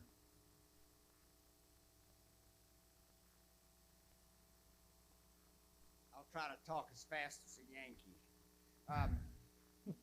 First off, I think I'm a resident of Pike County. I think the issue of passage is extremely important because for example, if a person's passing along in a boat and they have to stop and they're standing on a rock and some landowner says, that's my rock and you're trespassing, that's an issue that ought to be addressed. I think that the issue of navigability is maybe not something that is all important in these discussions, because I believe in what we might call prescriptive easements. That is to say, the public's use of a resource throughout history, the last 10,000 years, going up and down the river, fishing as you go up and down the river. Those who say, well, I pay taxes to the center line of the river, are similarly situated to those who say I pay taxes in the right-of-way of a public road. Yes, but the fact that they pay taxes on that which is under the public road doesn't mean that they can control the public road. It does mean, though, that they are entitled to the mineral wealth or the oil or whatever might be down below that. And so they are not without value in what they pay taxes on. Their complaints might better be addressed toward the taxing authorities of their counties to have a system of, like, for example, when you have land that can't be built on, it's at a lower value. Well, you can't build out there in the river, so that's of lower value. We heard Brandon Rogers of the Pike County government talk to you, and he did not mention that there's only one public boat ramp or one boat ramp in Pike County, and it's right over here at Flat Shoals on the north side of the road. And I invite any of you to go look and see what Pike County did. They let a landowner who does not own any interest even on the right of way to come up with a easement that allowed him to get a what he called a driveway, and under the color of that easement and supposed driveway permit, put a big barrier up there so that people cannot launch boats with using trailers, and therefore they can't go up the river. It's a passage issue. It's a issue of the Pike County Commissioners, in my opinion, have violated the public trust and about their legal responsibilities under the law to keep public right-of-ways open. So I've had to file a suit against the people that granted the easement to this landowner who now got the supposed permit blocking that, and Pike County for not getting him to get all that crap out of the way so that people can continue to use that unofficial boat ramp. It's not a legal boat ramp, but that raises the issue of anywhere in this state that a bridge crosses a river and there is right-of-way, ought not people be able to use that right-of-way to walk down there or carry their boats or back their boats up, down along the public right-of-way to get into the river and then go up and down the river. So again, it's a question. Now, one thing we hear people complaining is about littering. And when you get right down to it, probably only 2 or 3% of all people riding up and down the highways or going up and down the rivers are litterers. And so why should the 98, 97% of all the rest of the public be punished for the acts of people who are illegally littering our rivers or our roadways? Mr. Rogers said that the vast majority... Mr. Chandler. Yes. It's a matter of decorum that we don't refer to people that have already testified by name. I'd appreciate it if we just stick to the facts. Thank you. Well, well, all right. Voting access is, I think, a major issue that y'all are going to have to address. And I think that, I think in terms of places like Norway and Sweden that have what's called all man's right, which is something I would suggest that each of you look into, where it allows people to go onto private property for the purposes of picking berries or even camping overnight, so long as they don't get too close to a person's house. And obviously, whatever the state of Georgia comes up with could say that one does not have the right to land on the shore, but one can stand on the rock. And of course now, fishing rights, that's something, I'm not a fisherman. So I don't, but the two are intimately connected, in my opinion. One thing that I think we should bear in mind is this whole idea of the common law and navigability is something that was established in England by a king and his aristocracy. And that aristocracy and that king had the power to just take over everything and punish, or even with death, any poachers. And so if we say, well, that was the common law, well, it's a common law established by an aristocracy. But in this country, we're not supposed to have an aristocracy. And that would include, quote, large landowners who are trying to say, because we are, now, I ramble a little bit. I'm sorry, I don't have prepared notes. Notice that the 1863 definitions, we have to bear in mind that that was something that was adopted by a legislature during the middle of a war when a lot of the men were away and 30 or 40% of the population was in bondage. So I'm not sure if it has much validity at all for modern life. I think that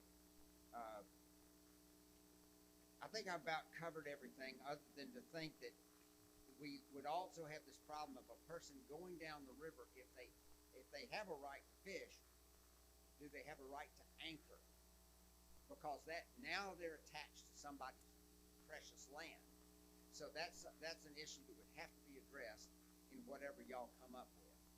And then similarly, a person that's going down the river and their canoe gets stuck on a rock, and now they have to get out and drag their canoe over. Are they trespassing because they're standing on that precious piece of real estate? But I would suggest that throughout time immemorial, people in John boats, canoes, barges, and everything else, when they got stuck on some rocks, got out, dragged it off, and they established a prescriptive right to navigate the river in that sense of navigation, not just in the sense of paddle boats coming up the rivers as far as they could get, like to Columbus and the drift line. I disagree that there be a constitutional taking of anybody's right. If they say they own a valuable right to fishing, well, that would be like me saying if I owned 1,000 acres and a state highway went through it, well, don't I have a valuable right to put up a toll booth there so that people would be blocked off from coming across and using my land to cross? Well, no, because I took that land subject to that right of passage. Just like down here, that may not be an official boat ramp, but it's been used for at least the time that I've been in Pike County since 1975, and probably for 50 years before that as a boat ramp. So there is a prescriptive right of me and anybody else to use that boat ramp, and it's an unofficial. Thank you very much for your time. I appreciate it. Thank you, Mr. Chandler. That concludes our list, but I'm going to recognize Chairman Beth Kemp for a couple minutes. She's local to the area, and I want to make sure that she has a minute to speak. I had anonymity behind that poll. Thank you, esteemed members of the committee. I'm so thankful to be here today. It's very exciting to have a committee meeting literally 5 miles from my house. This never happens. So this is a big deal. As you can see, there's great turnout because the Flint River is inherently important to everyone in this community. Whether you own property on the river or not, it's very important to this community. It's the jewel of this community. There's been discussions way back to FDR when he used to come through going to Warm Springs, Georgia, that the Flint River would be a great place for a state park. That's something that I think most people in this area probably would agree with. Don't know where, not saying where exactly, but I think that it is important. And the balancing between the property owner's rights and what's going to happen and the public access is important. And it's different throughout the entire state. I recognize that. I think most people in this room recognize the fact that a puddle that you can walk through or a stream that you can walk through and get your boots wet is very different than a full-fledged flowing river. I have faith in this committee that you will make the right decision for our state, and I appreciate your time. Thank you. Thank you, Chairman. That is going to conclude. I'm going to give an opportunity. We've got 5 minutes to close, but I just want to say this to this community and everyone that's traveled from all over the state. You being here is testament to how important this issue is to the state and to all Georgians. And what I want to say from my heart, and I think I can speak from the committee, is the way that you were able to have a discourse here today with folks on both sides of the issues, and boiling it down to really the nitty-gritty is the private property rights issue over a public interest issue. And it gets emotional at times because these things are connected to what we are and who we are as Georgians. So I just want to tell you thank you. I appreciate everyone being respectful of everyone else. And ultimately, I think that we all feel that our rivers and our waters and our wildlife are important, and that we're all conservationists in one regard or the other. And so I certainly want to say thank you. And I'm going to open it to the committee if anybody have any closing comments. You can see we've got a lot of travelers here that are anxious to get home. So one thing I do want to open up to you, every one of these folks up here it's not for everybody to get up and speak in front of a large crowd. If you have issues, I'm going to leave some cards here. You can talk to Brock or Jason, and any one of these folks up here offline, and give them your piece or your opinion.